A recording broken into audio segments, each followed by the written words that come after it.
ఈరోజు వినిపించబోతున్న పూర్తి నవల అసుర సంధ్య. రచన సింగిరాజు రామచంద్రమూర్తి గారు. బస్సు ఒక్క కుదుపుతో ఆగింది.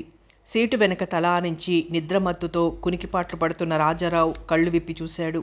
కండక్టర్ తననే చూసి, మాస్టరు, మీరిక్కడే దిగాలి, త్వరగా రండి అనడంతో ప్రస్తుతంలోకి వచ్చి చేతి సంచితో కదిలి వచ్చి బస్సు దిగి నిలబడ్డాడు. తర్వాత ఒక్కసారి చుట్టూ చూసి అనుమానంతో రైట్ అనబోతున్న కండక్టర్ను ఆపి, ఏవండి, మీరు పొరబడలేదు కదా? కొంపదీసి ఇక్కడ చుట్టుపక్కల ఏ ఊరు ఉన్నట్టు లేదే అన్నాడు. కండక్టర్ ఓపిగ్గా లేచి ఫుట్బోర్డ్ మీద నిలబడి చెయ్యి చాపి చూపిస్తూ, నేనేమి పొరబడలేదు, అదిగో ఆ కాలిబాట కనిపిస్తోందే, దాని వెంట సుమారు 4 మైళ్ళు నడిచిపోవాలి మీరు అని చెప్పి తర్వాత పెద్దగా రైట్ అని అరిచాడు. బస్సు విసురుగా కదిలి కొద్ది క్షణాలలో కనుచూపు మేర కూడా దాటి వెళ్ళిపోయింది.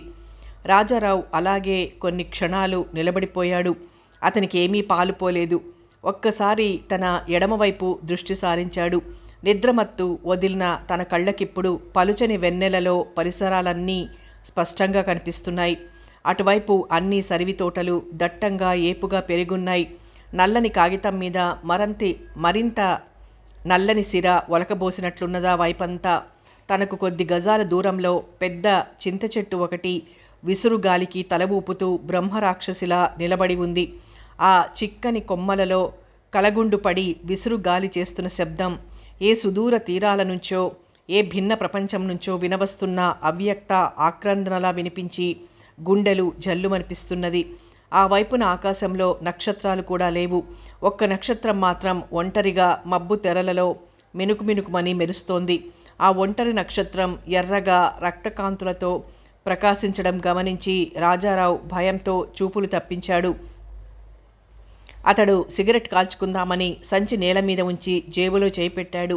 అగ్గిపెట్టెను సిగరెట్ పెట్టెను యువతలికి తీయబోయిన వాడల్లా తన కుడివైపుకు చూసి భయంతో కొయ్యబారిపోయాడు. ఒక్క క్షణంసేపు ఊపిరి ఆగిపోయినట్టయింది. వణుకుతున్న కుడి చెయ్యి లాల్చి జేబులో నుంచి యువతలికొచ్చింది.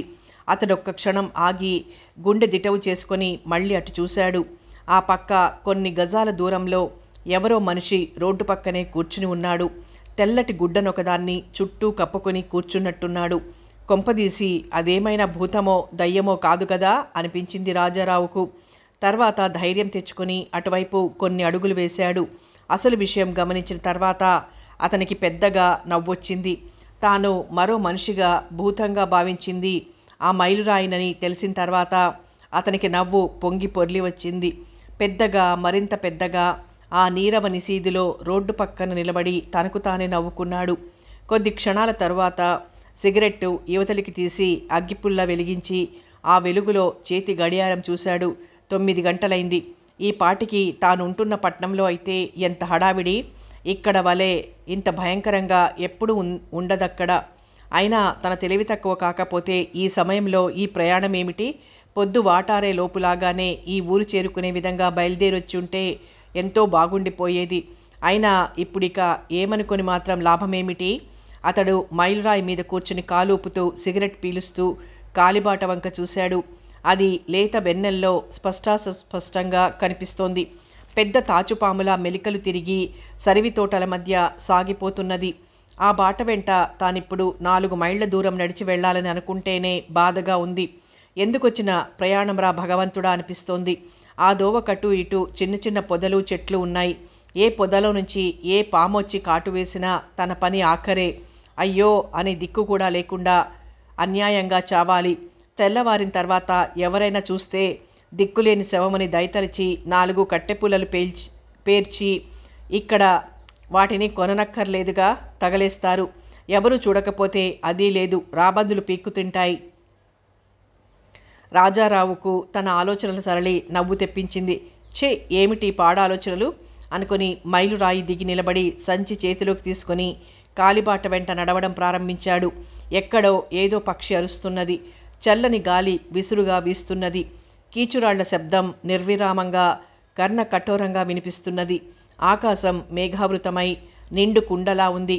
ఇంతకు ముందు ఎర్రగా రక్తకాంతులతో ప్రకాశించిన నక్షత్రం కూడా ఇప్పుడు మబ్బుల చాటున చిక్కుబడిపోయింది. కాలిబాట కుడివైపున దూరంగా కనిపిస్తున్న ఎత్తైన చెట్ల గుంపు, ఏదో భయంకర మృగం కూర్చుని ఉన్నట్లుగా ఉంది. రాజారావు కటు చూస్తే ఒళ్ళు జలధరించింది. కొద్ది దూరం నడిచిన తర్వాత అతడు భయంతో కెవ్వుమనంత పనిచేశాడు. కాలికి ఏదో చుట్టుకున్నది. అతడు వంగి దాన్ని చేతితో విదిలించబోయాడు. అది అతని చేతికి చుట్టుకున్నది. అతడు నెమ్మదిగా గుండె దిటవు చేసుకుని దాన్ని కళ్లకు దగ్గరగా ఉంచి చూశాడు. అది పాము కుబుసం. పొడుగైన సిల్క్ గుడ్డ పీలికలా ఉంది. అతను తనలో తాను నవ్వుకుని దాన్ని పక్కకు విసిరేసి మళ్ళీ నడవటం ప్రారంభించాడు. కొద్ది గజాలు నడిచి జేబులో నుంచి సిగరెట్ తీసి కాల్చుకున్నాడు.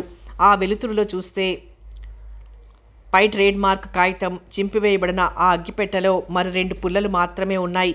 సిగరెట్లు పర్వాలేదు. నిండు పెట్టెలో తానిప్పటికి 3 మాత్రమే కాల్చాడు. అతనికెదురుగా ఆకాశంలో పైనుంచి క్రింది వరకు పెద్ద వెలుగురేఖ గీచినట్టు మెరుపు మెరిసింది. నల్లని ఏనుగుల వలె ఉన్న మబ్బులు ఆకాశ రాజ్యంలో కొలువుదీరి మన ప్రతాపం ఎప్పుడు ప్రదర్శించాలి అనే విషయం మీద సమాలోచనలు జరుపుతున్నట్టున్నాయి.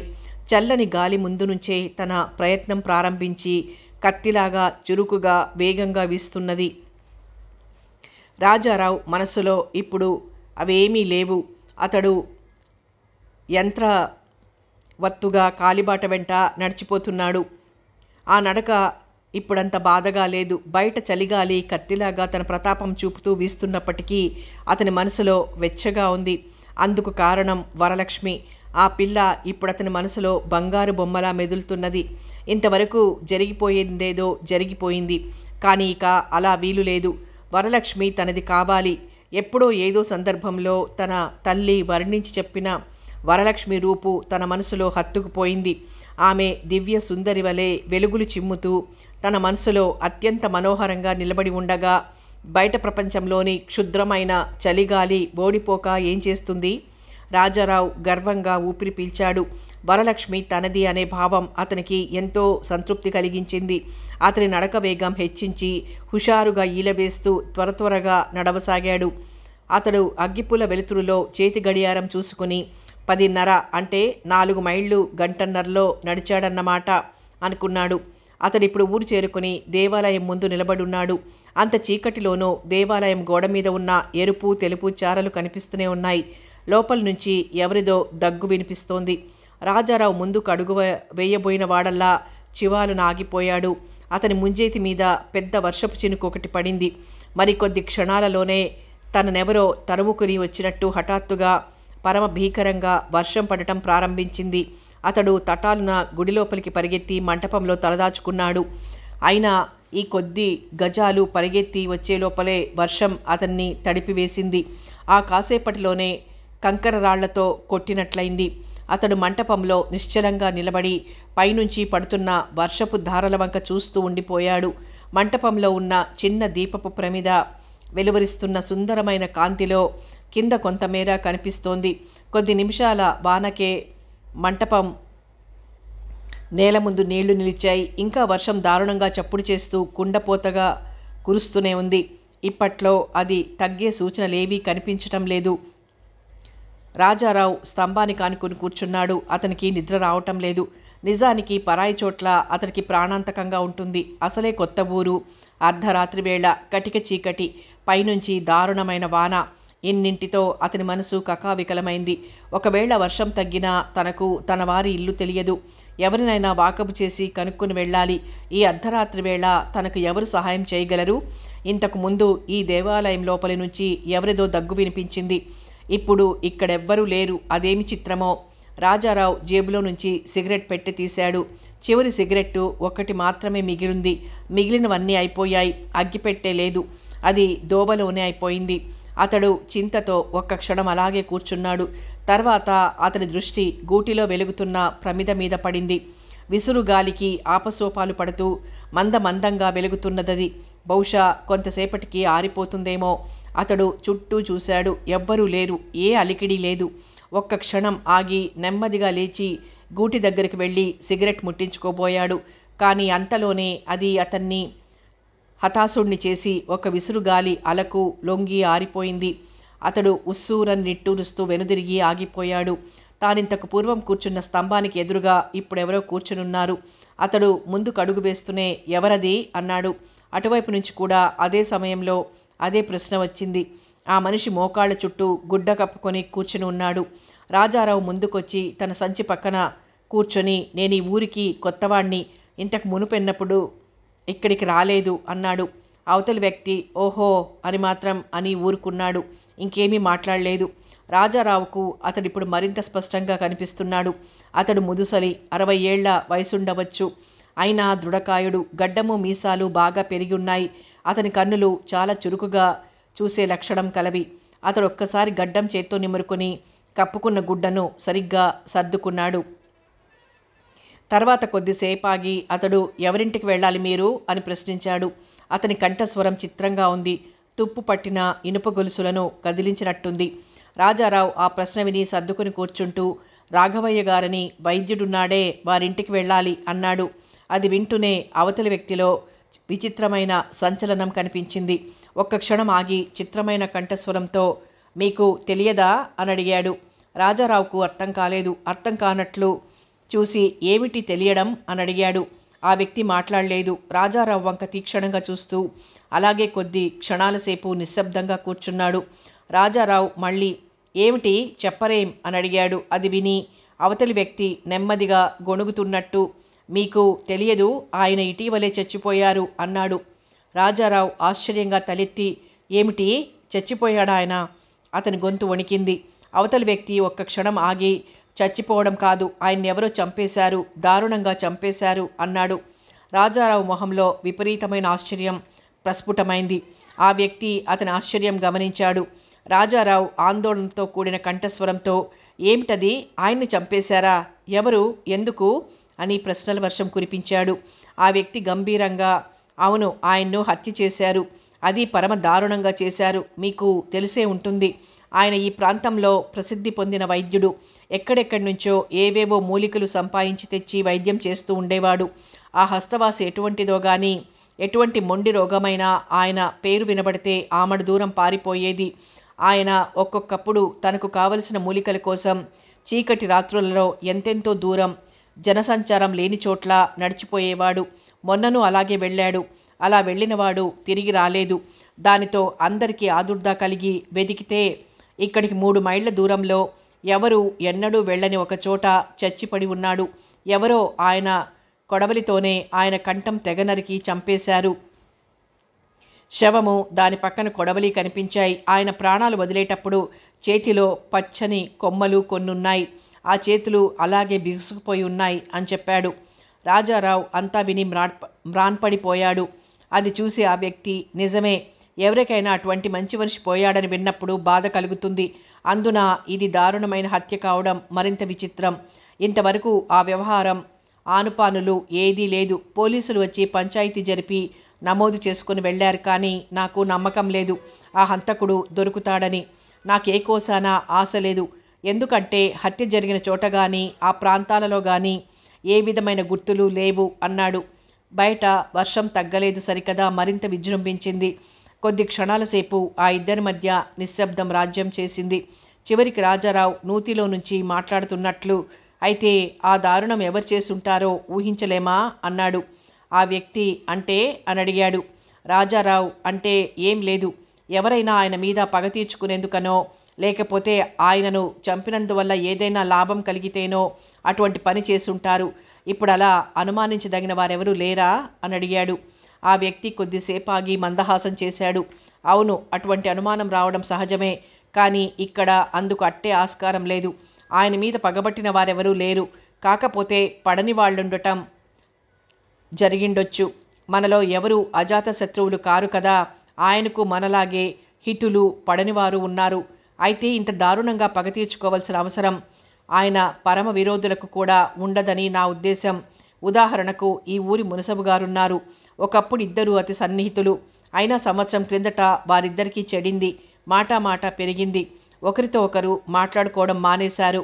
ఈ హత్య తర్వాత మునసబు గారు ఎంతో ఆందోళన పడి వారింటికి వెళ్ళి దగ్గర బంధువుల కన్నా ఎక్కువగా సహాయం చేశాడు. రాజారావు నెమ్మదిగా తనలో తాను గొణుక్కున్నట్టు ఏమో ఎవరు అనుమానపడకుండా ఉండేందుకు నలుగురిలో అలా నటిస్తున్నాడేమో అన్నాడు. ఆ వ్యక్తి వినిపించుకున్నట్టు లేదు. మళ్ళీ ఇక ఆయన మరణంతో లాభం పొందేవారున్నారా అంటే ఏమో చెప్పలేం. అటువంటి మహత్తర హస్తవాసి గల వైద్యుణ్ణి చంపుకుంటే ఒరిగేది ఏమీ లేదు. ఇక వారికి నాన్న వారెవరూ దగ్గరలో ఉన్నట్టు లేరు. ఆయనకొక చెల్లెలున్నట్లు ఆమె అన్నగారి మాట వినక బాంధవ్యం కూడా వదులుకొని తన దారిన పోయినట్టు విన్నాను. వారికి వీరికి చాలా సంవత్సరాల నుండి రాకపోకలు కూడా లేవట అని చెప్పాడు. వర్షం తగ్గింది. చూరు చినుకులు మాత్రం పైనుంచి బొట్లు బొట్లుగా ఇంకా పడుతూనే ఉన్నాయి. ఆ ఇద్దరు వ్యక్తులు నిశ్శబ్దంగా కూర్చున్నారు. రాజారావు చేతిలోని సిగరెట్టు నలిపి విసిరి దూరంగా పారేశాడు. కొన్ని నిమిషాల తర్వాత అతడు ఎంతో వ్యధతో నిట్టూర్చి అయ్యో ఎంత పని జరిగిపోయింది అనుకున్నాడు. ఆ వ్యక్తి అవును చాలా దారుణమైన విషయమే జరిగిపోయింది అన్నట్టు ఇంతవరకు అడుగుదామనుకుంటూనే మర్చిపోయాను. మీరెవరో చెప్పారు కాదు అన్నాడు. రాజారావు నడుం వాలుస్తూ నేనాయన మేనల్లుడిని. అంటే ఇందాక మీరు చెప్పారే ఆమెకు ఒక్కగానొక్క కొడుకును అని చెప్పాడు. ఈసారి ఆశ్చర్యపోవడం అవతలి వ్యక్తి వంతైంది. అతడు కొన్ని నిమిషాలాగి వర్షం తగ్గిపోయింది కదా వారి ఇల్లు చూపిస్తానొస్తారా అని అడిగాడు. రాజారావు మారు పలకలేదు. అతడప్పటికే గాఢమైన సుషుప్తిలో మునిగిపోయాడు. అతనికి మెలకువ వచ్చి కళ్ళు తెరవగానే ఎదురుగా ఆ వృద్ధుడు కనిపించాడు. అతడు తన వంకే చూస్తూ ఉండటం కూడా అతడు గమనించాడు. తర్వాత ఆవులిస్తూ గడియారం చూసుకున్నాడు. 5 గంటలైంది. ఆలయం ఆవరణలో బాగా నీళ్లు నిల్చున్నాయి. రాత్రి అంత దారుణమైన వర్షం పడిందన్నమాట.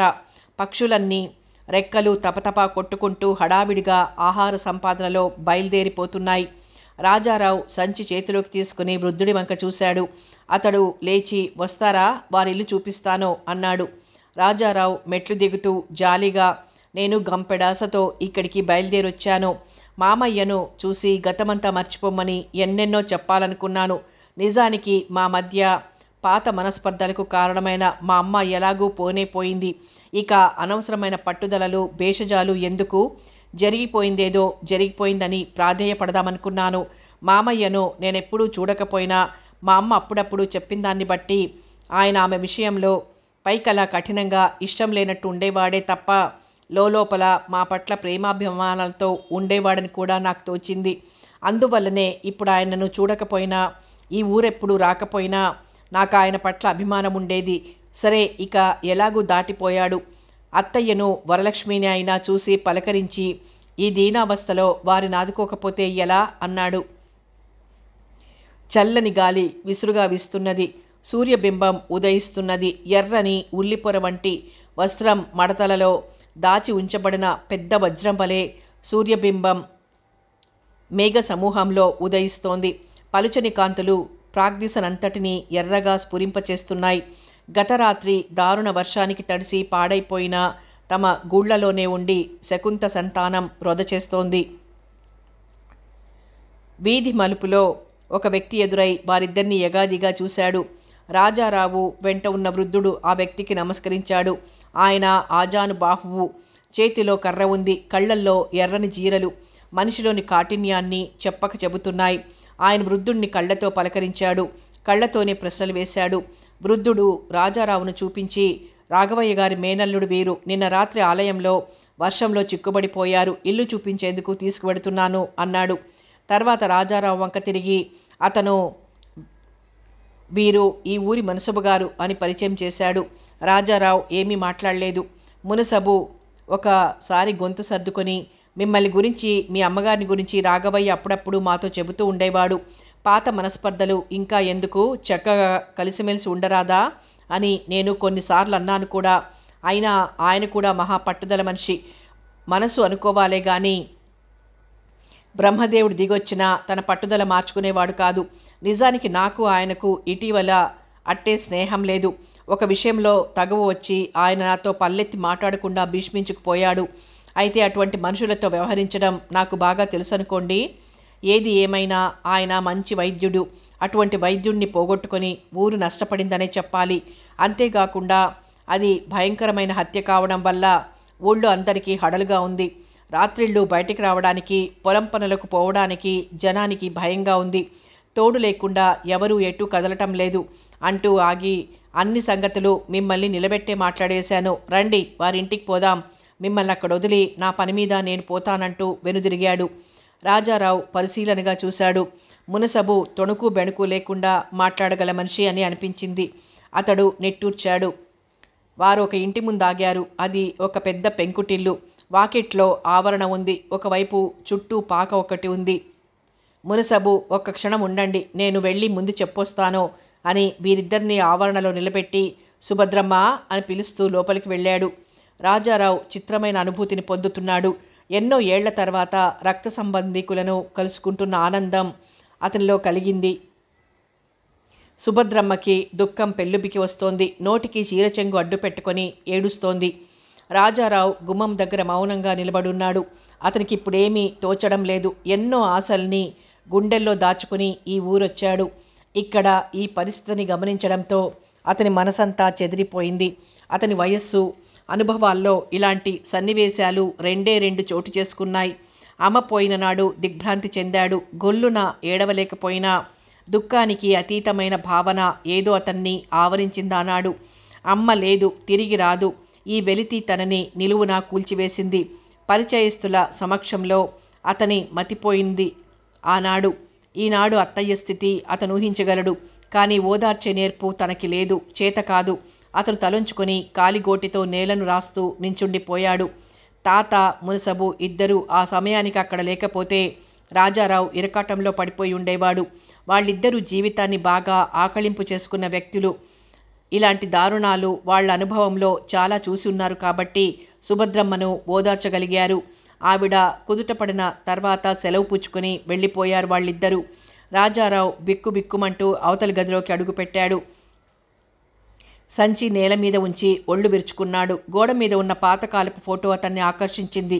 గబగబా అటువైపు నడిచాడు. ఫోటోని తీక్షణంగా చూడటం ప్రారంభించాడు. మామయ్య కాబోలు. ఆయన మొహంలోని గంభీరత కొట్టొచ్చినట్టుంది. ఆయన పక్కన అత్తయ్య, వాళ్ళిద్దరు వెనక అమ్మ. మొహాన బొట్టు లేకపోయినా, అలంకరణ విషయంలో ఆమె నోచుకోలేకపోయినా దేవత లాంటి మనిషి అమ్మ. రాజారావు కళ్ళు ఆర్ద్రమైనాయి. వెంటనే తలదించేసుకున్నాడు. అంతలోనే ఉలిక్కిపడ్డాడు. తన వెనకే ఎవరో మెల్లిగా ఏడుస్తున్నట్టు అనిపించింది. గబాల్న వెనక్కి తిరిగి చూశాడు. లోపలి గుమ్మానికి చేరగిలబడి తలని కిటికీ వైపుంచి ఆ పిల్ల ఏడుస్తోంది. రాజారావు ఆమె దగ్గరగా వెళ్ళాడు. అది ఆమె గమనించనే లేదు. ఏడు పాపనూ లేదు. అమ్మ వరలక్ష్మి గురించి చెప్పిన పోలికలు గుర్తుకొచ్చాయి. చనువుతో నెమ్మదిగా పిలిచాడు, వరలక్ష్మి. ఆమె ఆ పిలుపు విని తెల్లబోయింది. అందమైన తన చేతులతో కళ్ళు తుడుచుకుంది. మా అమ్మ పోయిన నాడు నేను నీ స్థితిలోనే ఉన్నాను. మనసు దిట్టపరచుకోవాలి వరలక్ష్మి. గతించిన దాన్ని మర్చిపో. ఇంతకంటే నీకేం ఎక్కువ చెప్పగలను? ఆ పిల్ల రాజారావు వైపు చిత్రంగా చూసింది. అతను గుమ్మాన్ని చేత్తో రాస్తూ అన్నాడు, నిన్ను చూడటం ఇదే మొదటిసారి. నా దౌర్భాగ్యం కొద్దీ అవాంఛనీయమైన వాతావరణంలో నిన్ను పరిచయం చేసుకుంటున్నాను అన్నాడు బాధగా.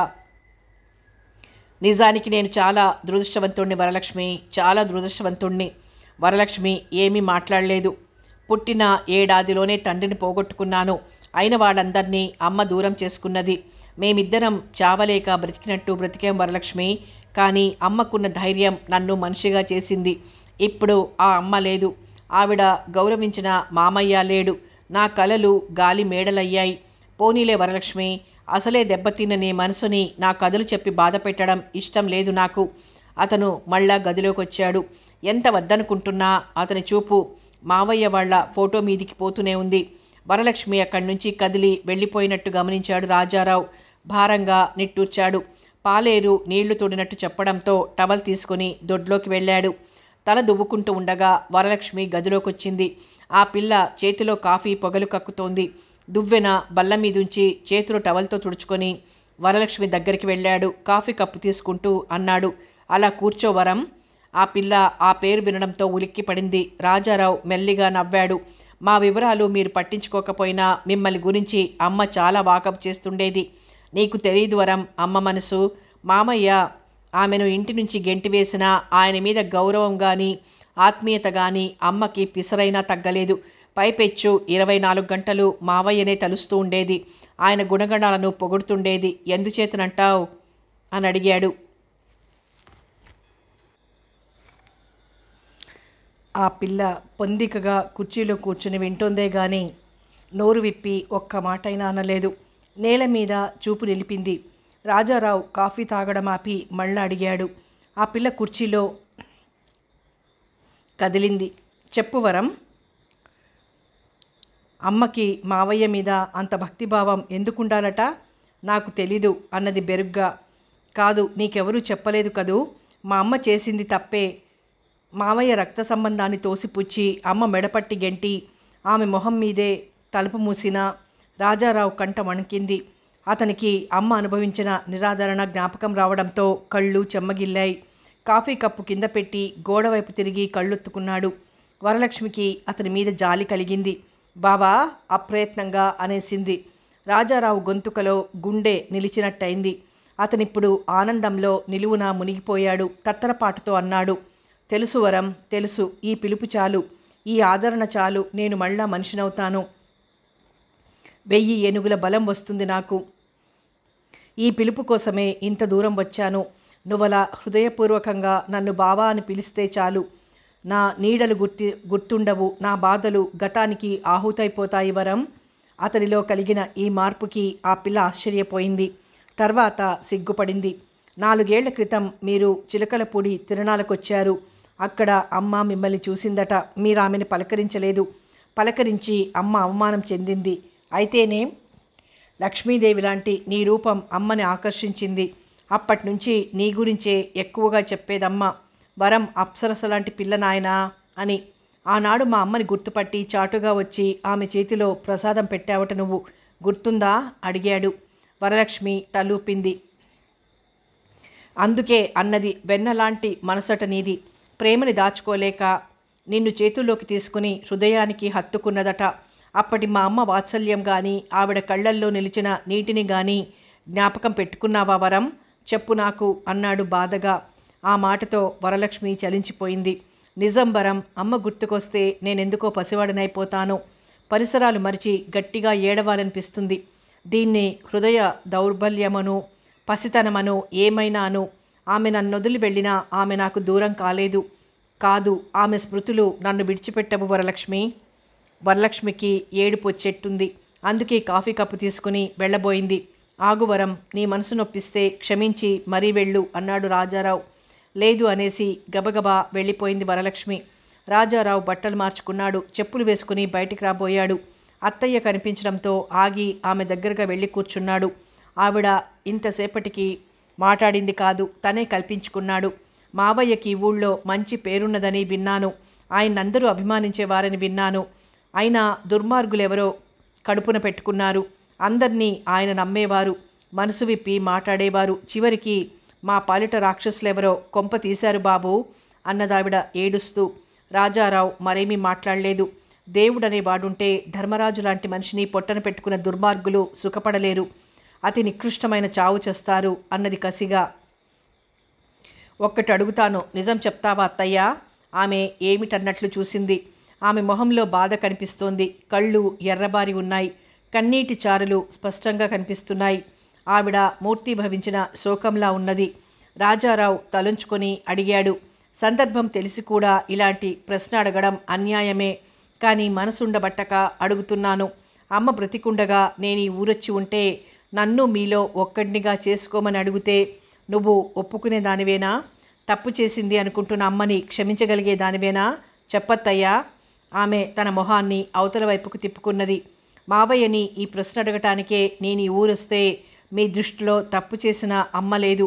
నన్ను ఒంటరిని చేసి వెళ్ళింది. నన్ను ఆదరించగలవారు ఎవరూ లేరు. నన్ను ఆదరించగలవా మావయ్య అని అడగటానికి వచ్చాను.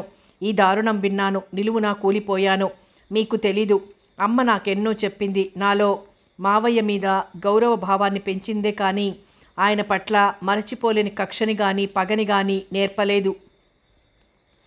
ఇప్పుడు చెప్పండి, అమ్మ దేవత కాదు? మీరు ఆవిడ్ని క్షమించి ఉండేవారేనా? చెప్పండి రెట్టించి అడిగాడు మళ్ళా. ఆవిడ గొల్లున ఏడ్చేసింది. తెలుసు నాకు. మావయ్యకి నీకు అమ్మ మీద వాత్సల్యం చచ్చిపోలేదు. కానీ సంఘం అది మిమ్మల్ని ఒత్తిడి చేసింది, భయపెట్టింది, బలవంతాన మిమ్మల్ని వేరు చేసింది. ఇదే నా బాధ. గుండెల్లో దాచుకున్న ఈ బడవాగ్నిని మావయ్యతో చెబుదామనుకొని వచ్చాను. కానీ అతను వెక్కి వెక్కి ఏడవటం ప్రారంభించాడు. సుభద్రమ్మ గోడకి చేరగిలపోయింది. కొంతసేపటికి రాజారావు లేచి నిలబడ్డాడు. గుప్పిట బిగించాడు. నాకు స్వర్గ నరకాలపైన నమ్మకం లేదత్తయ్యా. నేరం చేసిన మనిషి శిక్షని ఇక్కడే అనుభవిస్తాడు. ఇది మాత్రం నిజం అన్నాడు గంభీరంగా. తర్వాత నెమ్మదిగా అడుగులేసుకుంటూ బయటకు నడిచాడు. ఇల్లు దాటిన తర్వాత సిగరెట్ ముట్టించాడు. అతని మనసంతా గందరగోళంగా సాలెగూడులా తయారైంది. ఎన్నో ఆలోచనలు అతని మస్తిష్కంలో మెదులుతున్నాయి. అయితే ఒక్కదానికి సరైన రూపం ఏర్పడటం లేదు. అప్రయత్నంగా అతని అడుగులు దేవాలయం వైపు దారితీశాయి. మునసబు ఇల్లు దగ్గర పడింది. ఆయన ఇంటి అరుగు మీద నిలబడి మరెవరో మనుషులతో ఏదో విషయమై చేతులు తిప్పుకుంటూ ఉపన్యసిస్తున్నారు. శ్రోతలు కడు జాగ్రత్తగా వింటున్నారు. ఆయన కొన్ని ముక్కలు సర్వజనానికి వీధి చివరి వరకు వినబడేలా, మరికొన్ని ముఖ్యమైనవి కాబోలు మెల్లిగా చెవిలో రహస్యం చెబుతున్నట్టుగా ఉన్నాయి. మునసబుని రాజారావు చూసిన వేళ విశేషమేమిటో గాని అతనికి మునసబు పట్ల సదభిప్రాయం కలగటం లేదు.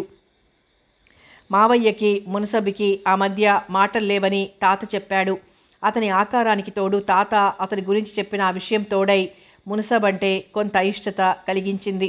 రాజారావు మునసబుని అతని తాలూకు వందిమాగదుల్ని చూసి చూడనట్టు తలంచుకుని నడక వేగం పెంచాడు. కానీ మునసవే రాజారావుని పరామర్శించడంతో రాజారావు ఆగిపోక తప్పింది కాదు. ఏం బాబు, అంత సవ్యంగా ఉన్నట్టేనా? ఈ రకమైన పరామర్శలో రాజారావుకి కొంత అవహేళన స్ఫురించిన మాట నిజం. అతను ముభావంగా నవ్వి ఊరుకున్నాడు. మొదట్లో చిటపటలాడిన సుభద్రమ్మ మంచి మనిషి, ఎంతైనా మేనల్లుడివాయే. తెగించి కాదనడానికి ఆమెది ఆడమనసా మరోట? 2 రోజులు గడిస్తే అన్నీ చక్కబడతాయి, నువ్వేం కంగారు పడకు అన్నట్టు నువ్వెక్కడ పనిచేస్తున్నట్టు చెప్పావు? ఇంతకు మునుపు నేనేం చెప్పలేదు కానీ ఇప్పుడు చెప్పవలసిన అవసరం ఉంటే అడగండి, చెబుతాను అన్నాడు నిష్ఠూరంగా.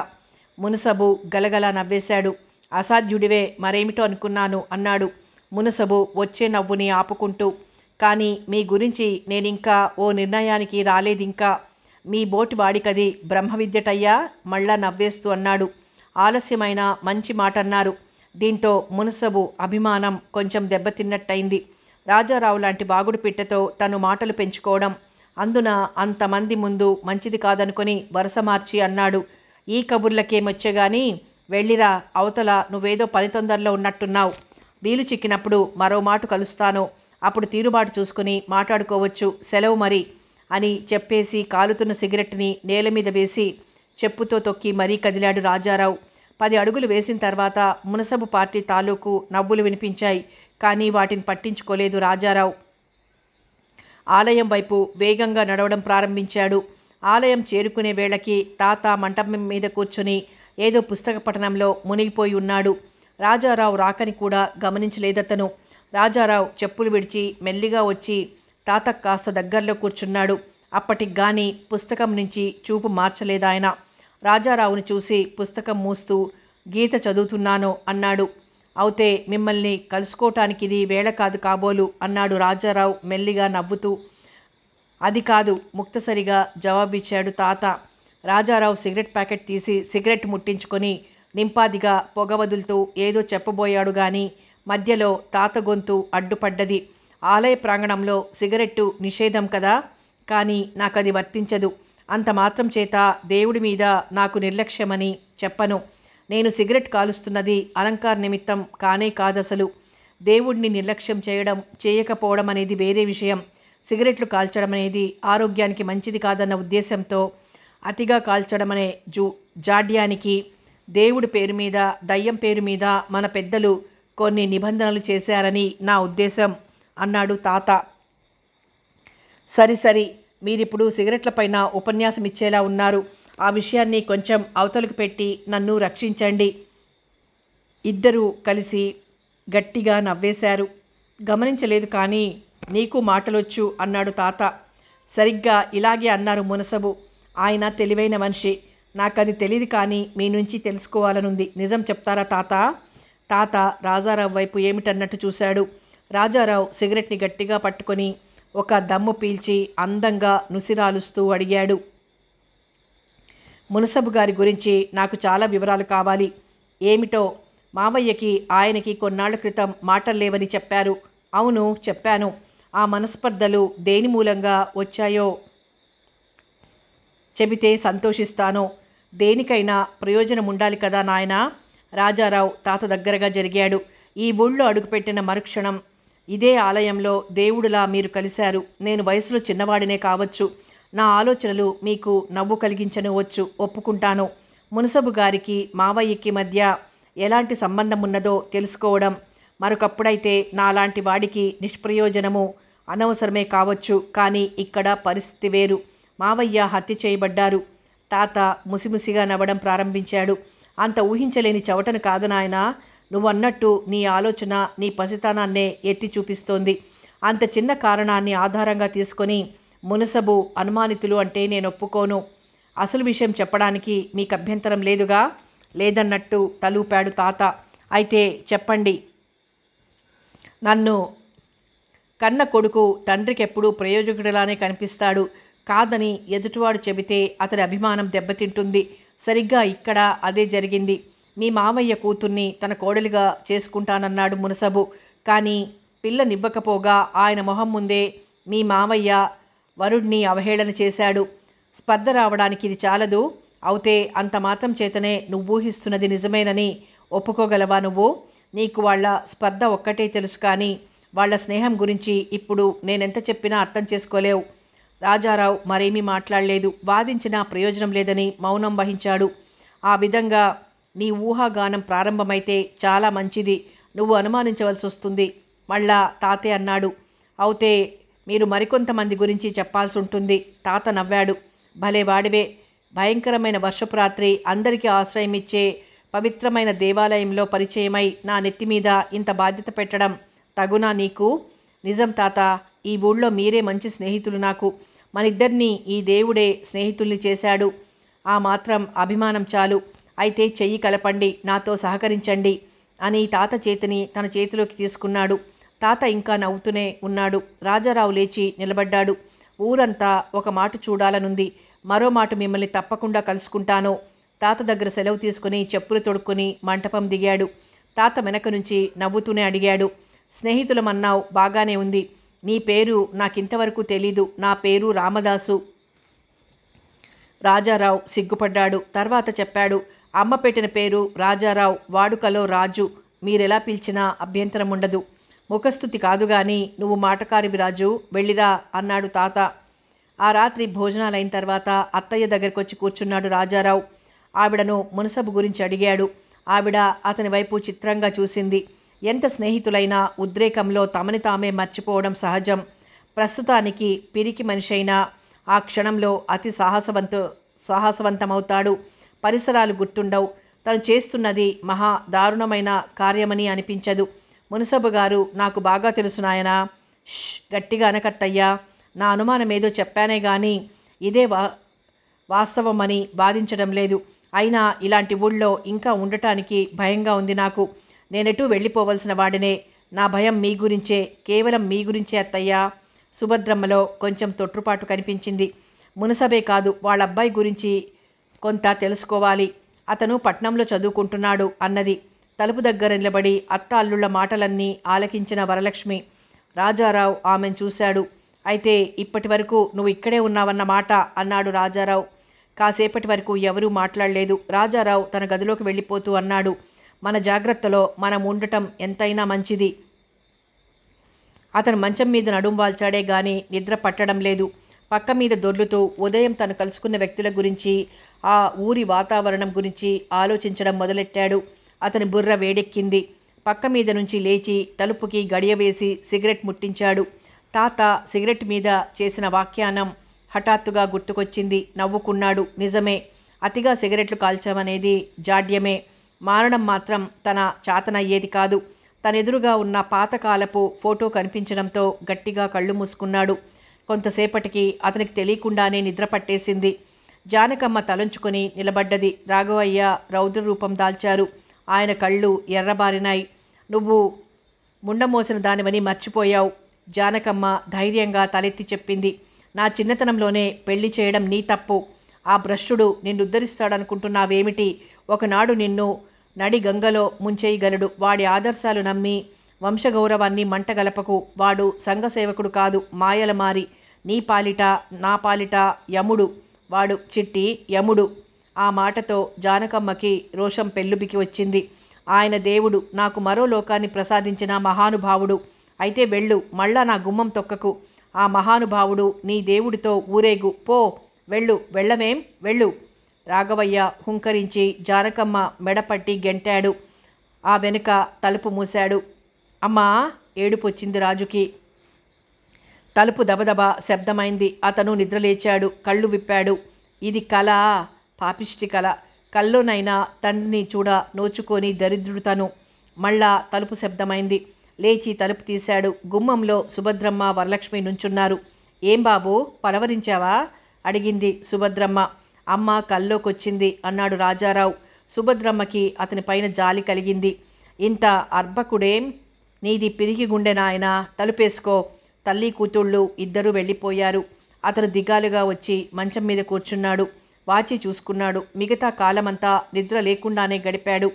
ఆ సాయంత్రం మాటల సందర్భంలో రాజారావుతో అన్నది వరలక్ష్మి. ఎందుకనో బావా, నేను చూస్తుంటే ఏడుపోస్తోంది నాకు. అనామకులు, చాతకాని వాళ్ళు ఎదుటి వాళ్ళ దగ్గర సానుభూతి సంపాదించుకోవడమే ఒక గొప్ప అదృష్టమైతే గర్వించాలి నేను. కానీ వరం, నాకు కావాల్సింది ఒక్క సానుభూతే కాదు, మనశ్శాంతి. అమ్మ లేదు, నాన్న లేరు. మొన్నటి వరకు నామమాత్రమైన ఉన్నాడు అనుకున్న మామయ్య లేరు. ఎవ్వరూ లేరు, నాకెవ్వరూ లేరు అన్నాడు మొహాన్ని చేతుల్లో దాచుకుంటూ. అమ్మ ఉంది, నేనున్నాను అన్నది వరలక్ష్మి. అతను ఆ పిల్లవైపు నిశితంగా చూశాడు. పెదాల మీదుగా నవ్వేస్తూ, తలుచుకుంటుంటే నాకే ఆశ్చర్యంగా ఉంది వరం. క్షమాభిక్ష ఆశించినట్టు మావయ్య ద్వారా నాకు లభించకపోయినా ఆ తండ్రి కూతురువైన నువ్వు. చివరిని ఆపేశాడు. చెప్పు బావా, నేనేమిటి? నువ్వు నా పాలిట వరానివి. ఆ పిల్ల కళ్ళల్లో ఆనందము, సిగ్గు తొణికిసలాడాయి. సుభద్రమ్మ పిలవడంతో తేరుకుని వంటగదిలోకి వెళ్ళింది. రాజారావు ఒంటరిగా కూర్చుని సిగరెట్ ముట్టించాడు. అంతలో అతనికో విషయం గుర్తుకొచ్చింది. గబగబా తన గదిలోకి వెళ్ళి టార్చ్ లైట్ తీసుకున్నాడు. మఫ్లర్ మెళ్ళో వేసుకున్నాడు. పెద్ద పెద్ద అంగలేసుకుంటూ ఆలయం వైపు నడిచాడు. అంత దూరాన్నుంచే రాజారావుని పోల్చగలిగాడు రామదాసు తాత. అతను తాత దగ్గరికి వచ్చి ఏదో చెప్పబోయాడు, కానీ మధ్యలోనే తాత కలగజేసుకున్నాడు. మొత్తానికి కుర్రాడి వనిపించావు. నీ పట్టుదలకి మెచ్చుకుంటున్నాను. పద, ఆ స్థలం చూపిస్తాను. రాజారావు ఆశ్చర్యపోతూ అడిగాడు. ఏ స్థలం? నువ్వెంత దాచినా నీ మెళ్ళో మఫ్లరు, నీ చేతిలో టార్చ్ లైటు నీ ఉద్దేశాన్ని బయటపెడుతూనే ఉన్నాయి. మీ మావయ్యని హత్య చేసిన చోటుకే కదూ నీ ప్రయాణం. భలే కనిపెట్టేశారే. నీ నేస్తాన్ని, పైగా కొద్దో గొప్పో వయసున్నవాణ్ణి. నాకది కష్టం కాదనుకుంటాను. ఒప్పుకుంటావా? ఇద్దరూ నవ్వుకున్నారు. కనుచీకటి పడుతుండగా ఊరు నుంచి బయటపడ్డారు. శ్రమ తెలియకుండా ఉండేందుకు దారిలో తాత కథలు చెప్పడం ప్రారంభించాడు. 2 మైళ్ళు పైగా నడిచిన తర్వాత తాత ఒక చోట ఆగి, ఆ స్థలం ఇక్కడికి 6 ఫర్లాంగులుంటుంది అన్నాడు. పదండి త్వరగా. కొంచెం ఆగు, కుర్రాడివి. ఏక బిగిన ఎంత దూరమైనా నడవగలవు. నా విషయం ఆలోచించు మరి అన్నాడు తాత. రాజారావు సిగరెట్ ముట్టించాడు. నిన్న నీకో మాటిచ్చాను. అనుమానించే వంతు నీదైతే దానికి కావలసిన కొందరి మనుషుల జాబితా ఇస్తానని. అంచేత మరో మనిషిని నీకు పరిచయం చేయాల్సి ఉంటుందిప్పుడు. థ్యాంక్స్, చెప్పండి అన్నాడు రాజారావు. ఇద్దరు మళ్ళా నడక ప్రారంభించారు. దారిలో తాత చెప్పుకుపోతున్నాడు. ఈ పక్క ఊళ్ళో ఆచారిగారని మీ మావయ్య లాంటి వైద్యుడొకాయన ఉన్నారు. రాబడి విషయంలో కానీ పరపతి విషయంలో కానీ మీ మావయ్య ముందు ఆయన నిలబడలేకపోవడం అనేది నిజం. ఆచారిగారు సేకరించలేని మూలికలు ఈయన సేకరించేవారు. ఆచారిగారి ఊర్లో కొంతమంది మావయ్య గారి దగ్గరే వైద్యానికి వచ్చేవారు. ఈ విధంగా ఆచారిగారికి మావయ్య గారి మీద ఈర్ష్య కలగడంలో ఆశ్చర్యం లేదు. మునసబు గారిని చిన్న కారణం తీసుకొని ఎలా అనుమానించావో అదేవిధంగా ఆచారి గారిని కూడా నువ్వు అనుమానించవలసిందే అన్నాడు తాత. వైనాట్, తప్పకుండాను. అనుమానించడం అనేది నేరం కాదు తాత. ఏమో, అదృష్టవశాత్తు మన అనుమానమే నిజం కావచ్చు, చెప్పలేం కదా అన్నాడు రాజారావు. ఆ మాట అనేసి తన ఆలోచనలను ఆచారిగారి వైద్యము వగైరాలపై సాగించాడు రాజారావు. తాత మాత్రం మౌనంగా నడుస్తున్నాడు. కొంత చూశాడు రాజారావు. మొన్న తను బస్సు దిగి ఈ ఊరొస్తున్నప్పుడు ఇదే తోవనొచ్చాడు. ఆ విషయమే తాతతో చెప్పాడు. తాత ఒకచోట రోడ్డు దిగి పక్క తోవన నడవడం ప్రారంభించాడు. అది బీభత్సకరంగా ఉన్న తుమ్మ చెట్ల మధ్య నుంచి పోవాల్సి ఉన్నది. మనిషి నడవడానికి వీలుగా చిన్న కాలిబాట మాత్రమే ఉంది. అటు ఇటు తుమ్మ తుప్పలు, కొంచెం దూరంలో సరుగుడు చెట్లు. తాత అన్నాడు, ఉత్త రోజుల్లోనే ఈ ప్రాంతం జనసంచారం అట్టే ఉండేది కాదు. మావయ్య గారు పోయిన దగ్గర నుంచి ఈ పక్కకు రావడానికి పగలే భయపడుతున్నారు ఊరివాళ్ళు. మొన్ననే ఈ ఊరొస్తున్నప్పుడు కూడా భయపడుతూనే వచ్చాను. అప్పటికి రాత్రి 9 అయినా కాలేదు అన్నాడు రాజారావు బెరుగ్గా. మరికొంత దూరం వెళ్ళి అక్కడ ఆగిపోయాడు తాత. వాళ్ళకి కొంచెం దూరంలో మోకాలు దాటి పచ్చగడ్డి, పిచ్చి మొక్కలు పెరిగున్నాయి. ఆ కాస్త మేర భయంకరంగా ఉంది. సరుగుడు చెట్ల గుంపు మీదుగా ప్రయాణం చేసే ఈదురుగాలి తాలూకు శబ్దం కూడా ఆ నిశ్శబ్దంలో భయం పుట్టిస్తోంది. తాత తనెదురుగా ఉన్న స్థలం వైపు చెయ్యెత్తి చూపుతూ, అక్కడే మావయ్య గారి శవం పడున్నది, ఆయన పక్కనే రక్తసిక్తమైన కొడవలి ఉన్నది అన్నాడు. రాజారావు సిగరెట్ పారేశాడు. మరో కొత్త సిగరెట్ వెలిగించాడు. అగ్గిపెట్టె పైన ర్యాపర్ చించుతూ ఏదో ఆలోచనలో మునిగిపోయాడు. తాత రాజారావుతో వాళ్ళ మావయ్య గారి హత్య తాలూకా వివరాలేవో చెప్తూనే ఉన్నాడు. ఆయన చెప్తున్నవన్నీ వింటూ రాజారావు చుట్టుపక్కలన్నీ శ్రద్ధగా గాలించి వెదకడం ప్రారంభించాడు. అతని మస్తిష్కంలో ఏవేవో ఆలోచనలు, బుర్ర వేడెక్కిపోతోంది. అయినా అతను పిచ్చి కుక్కలా ఆ ప్రదేశమంతా తిరిగేస్తున్నాడు. తాతకి ఇదేమీ అర్థం కాలేదు. రాజారావు మరో సిగరెట్ ముట్టించాడు. ఖాళీ అగ్గిపెట్టెను పారేశాడు. ఒకచోట నించుండిపోయాడు. చేత్తో మొహాన్ని రుద్దుకున్నాడు. అకస్మాత్తుగా అతని కళ్ళల్లో నీళ్లు తిరిగాయి. కళ్ళొత్తుకుంటూ అన్నాడు, అంత గొప్పగా బ్రతికిన మనిషి చివర్న ఊరికి దూరంగా ఈ దిక్కుమాలిన చోట నిర్దాక్షిణ్యంగా హత్య చేయబడ్డాడు. విధిని ఏమనాలి తాత? అతని గొంతు బాధగా పలికింది. అదే నాయన లీల, నీకు నాకు అంతుపట్టని లీల అన్నాడు తాత రాజారావు భుజాల్ని తడుతూ. మరో 10 నిమిషాల్లో ఇద్దరూ ఇంటిదో పట్టారు. ఊళ్ళోకి వచ్చే వేళకి వీధులన్నీ నిర్మానుష్యంగా ఉన్నాయి. ఎక్కడా ఏ విధమైన అలికిడి లేదు. ఆ సరికి అందరూ గాఢమైన నిద్రకి లొంగిపోయి ఉంటారు. తాత దగ్గర సెలవు పుచ్చుకొని ఇంటివైపు కదిలాడు రాజారావు. రామదాసు తాతకి నిద్ర పట్టలేదు. పాత ట్రంకులో ఉన్న టార్చ్ తీసుకున్నాడు. తలకి టవల్ చుట్టుకున్నాడు. ఆ రాత్రి చలిలో ఒంటరిగా ఆ హత్యా ప్రదేశం వైపు నడక సాగించాడు. నిర్మానుష్యంగా ఉన్న వీధి వెంట గబగబా అడుగులేసుకుంటూ ఇల్లు చేరుకున్నాడు రాజారావు. ఆవరణలోకి అడుగు పెడుతూ టైం చూసుకున్నాడు. 9 గంటలు దాటింది. పాపం, వీళ్ళని భోజనానికి ఆలస్యం చేశాను, ఏమనుకుంటున్నారో ఏమో అనుకుంటూ గుమ్మం దగ్గరకు వచ్చిన అతనికి సుభద్రమ్మ గారు ఎదురైంది. వచ్చావా నాయనా? నీకోసం ఇందాకటి నుంచి ఎదురు చూస్తున్నాను అందావిడ. మీద నుంచి పెద్ద బరువు తీసినట్టుగా సిగ్గుపడిపోయాడు రాజారావు. లేదత్తయ్యా, అలా రామదాస్ తాత, అదే ఆ ముసలాయనతో వెళ్ళాను. రావడం చాలా ఆలస్యమైపోయింది. పాపం నీకు ఇబ్బంది కలిగజేశాను. సరేలే, ఆ సంగతి ఇప్పుడు అసలు ఆలోచించేదెవరట? పొద్దు గుంకేసరికి అందరూ కొంపలికి చేరుకుంటారు. ఈ పల్లెటూళ్లలో అటువంటిది నువ్వు 9 వేసినా రాకపోవడం, అందున ఇక్కడికి కొత్తవాడివి కావడం, అన్నింటికన్నా మించి ఆమె గొంతు రుద్ధమైపోయింది. కానీ ఆమె చెప్పబోయేదేమిటో రాజారావు ఊహించుకున్నాడు. హాల్లోకి రాగానే అంతవరకు ఆత్రంగా గుమ్మానికేసి చూస్తున్న వరలక్ష్మి చెంగున లోపలికి వెళ్ళిపోవడం అతని కంటపడింది. నవ్వుకున్నాడు. భోజనం చేస్తూ తను చూసిన విషయాలు, విన్న మాటలు చెబుతూ ఉండడం అతనికి అలవాటు. అయినా తను ఈ రోజున చూసింది హత్యా ప్రదేశం కావడానా? ఆ ప్రసక్తి తేవడానికి అతనికి ఒక పట్టాన ధైర్యం చాలింది కాదు. అతను చెప్పకపోవడం వలన ఆవిడే అడిగింది, ఎక్కడికి వెళ్ళావు, ఇంత ఆలస్యమైంది అని. కొంచెంసేపు తటపటాయించి అన్నాడు రాజారావు, మామయ్య హత్య చేయబడిన చోటుకి అని. కాసేపు ఎవ్వరూ మాట్లాడలేదు. గుమ్మంకి అవతలగా నిలబడిన వరలక్ష్మి అడిగింది, ఎందుకట అని. ఎందుకు అని అడిగితే సూటిగా సమాధానం చెప్పలేను, కానీ అది ఏమైనా సాయపడుతుందేమోనని. రామదాసు తాతను తీసుకుని వెళ్ళమంటే చూపించాడు. ఆ ప్రదేశమంతా చాలా నిర్మానుష్యంగానూ భయం కలిగించేదిగానూ ఉందత్తయ్యా. చుట్టూ తుమ్మ చెట్లు, కింద మోకాలు లోతున పచ్చగడ్డి, పిచ్చి మొక్కలు. కాసేపు అక్కడ నిలబడితే మనసులో తెలియని దిగులు, బాధ కలుగుతాయనుకో. నేనింకా అక్కడ ఉండలేకపోయాను. సుభద్రమ్మ గారు నిశ్శబ్దంగా కళ్ళొత్తుకుంది. అయినా మావయ్యకి పిచ్చి గాని ఈ రోజుల్లో వైద్యానికి అంత కష్టపడాలా? చేతికి అందింది వాళ్ళ ముఖాన కొట్టి అదే మందు అంటే వెళ్ళిపోతున్నారు. ఆ ఇచ్చిన మనిషి మీద నమ్మకం ఉంటే టక్కున నయమైపోతున్నాయి కూడా. లేకపోతే వైద్యుడు అని బోర్డు పెట్టిన ప్రతివాడికి కుటుంబాలు ఎలా గడిచిపోతున్నాయని. అతను ఇంకా ఏదో అనబోతుంటే వరలక్ష్మి, మరీ అంత తేలిగ్గా మాట్లాడబోకు బావా, ఎవరో కొందరు ఉన్నారని అందరినీ అలా అంటే ఎలా? మా నాన్నగారిలాగా దాని మీద పరిశోధన చేసేవాళ్ళు బోలెడు మంది అంది కొంచెం నిష్ఠూరంగా. రాజారావు కంగారు పడ్డాడు. నా ఉద్దేశం అది కాదు వరం అన్నాడు నవ్వటానికి ప్రయత్నిస్తూ. కానీ వినేందుకు వరలక్ష్మి అక్కడ లేదు. అయినా మన కర్మ గాని నాయన, ఆయన అంత క్రితం అలా ఎన్నిసార్లు వెళ్ళారు కారు అక్కడికి. నేను నీలానే చెబుతుండేదాన్ని, ఎందుకంతగా శ్రమ పడతారు, మీ శరీరం కూడా మంచిది కాదు. పోనీ ఆ వెళ్ళేదేమిటో పగటిపూట వెళ్ళరాదా, అర్ధరాత్రి అపరాత్రి పోకపోతే అని ఆయన నవ్వేసేవారు. ఈ ఊళ్ళో పుట్టి పెరిగిన వాడిని, ప్రతి అంగుళం నేల నాకు పరిచయమైందే పిచ్చిదానా అని. ఇందాక నువ్వు రావడం ఆలస్యమైతే నా మనస్సు ఎన్ని విధాల పోయిందో తెలుసా? పిచ్చి పిచ్చి ఆలోచనలు కూడా వచ్చాయి. ఎంతగా ఆపుకుందామన్నా ఆగలేదు. దెబ్బతిని ఉండటాన మనసెప్పుడు కీడునే శంకిస్తుంది. అవ్వాళ్ళ కూడా ఇంకా వస్తారు అని చూస్తూ కూర్చున్నా.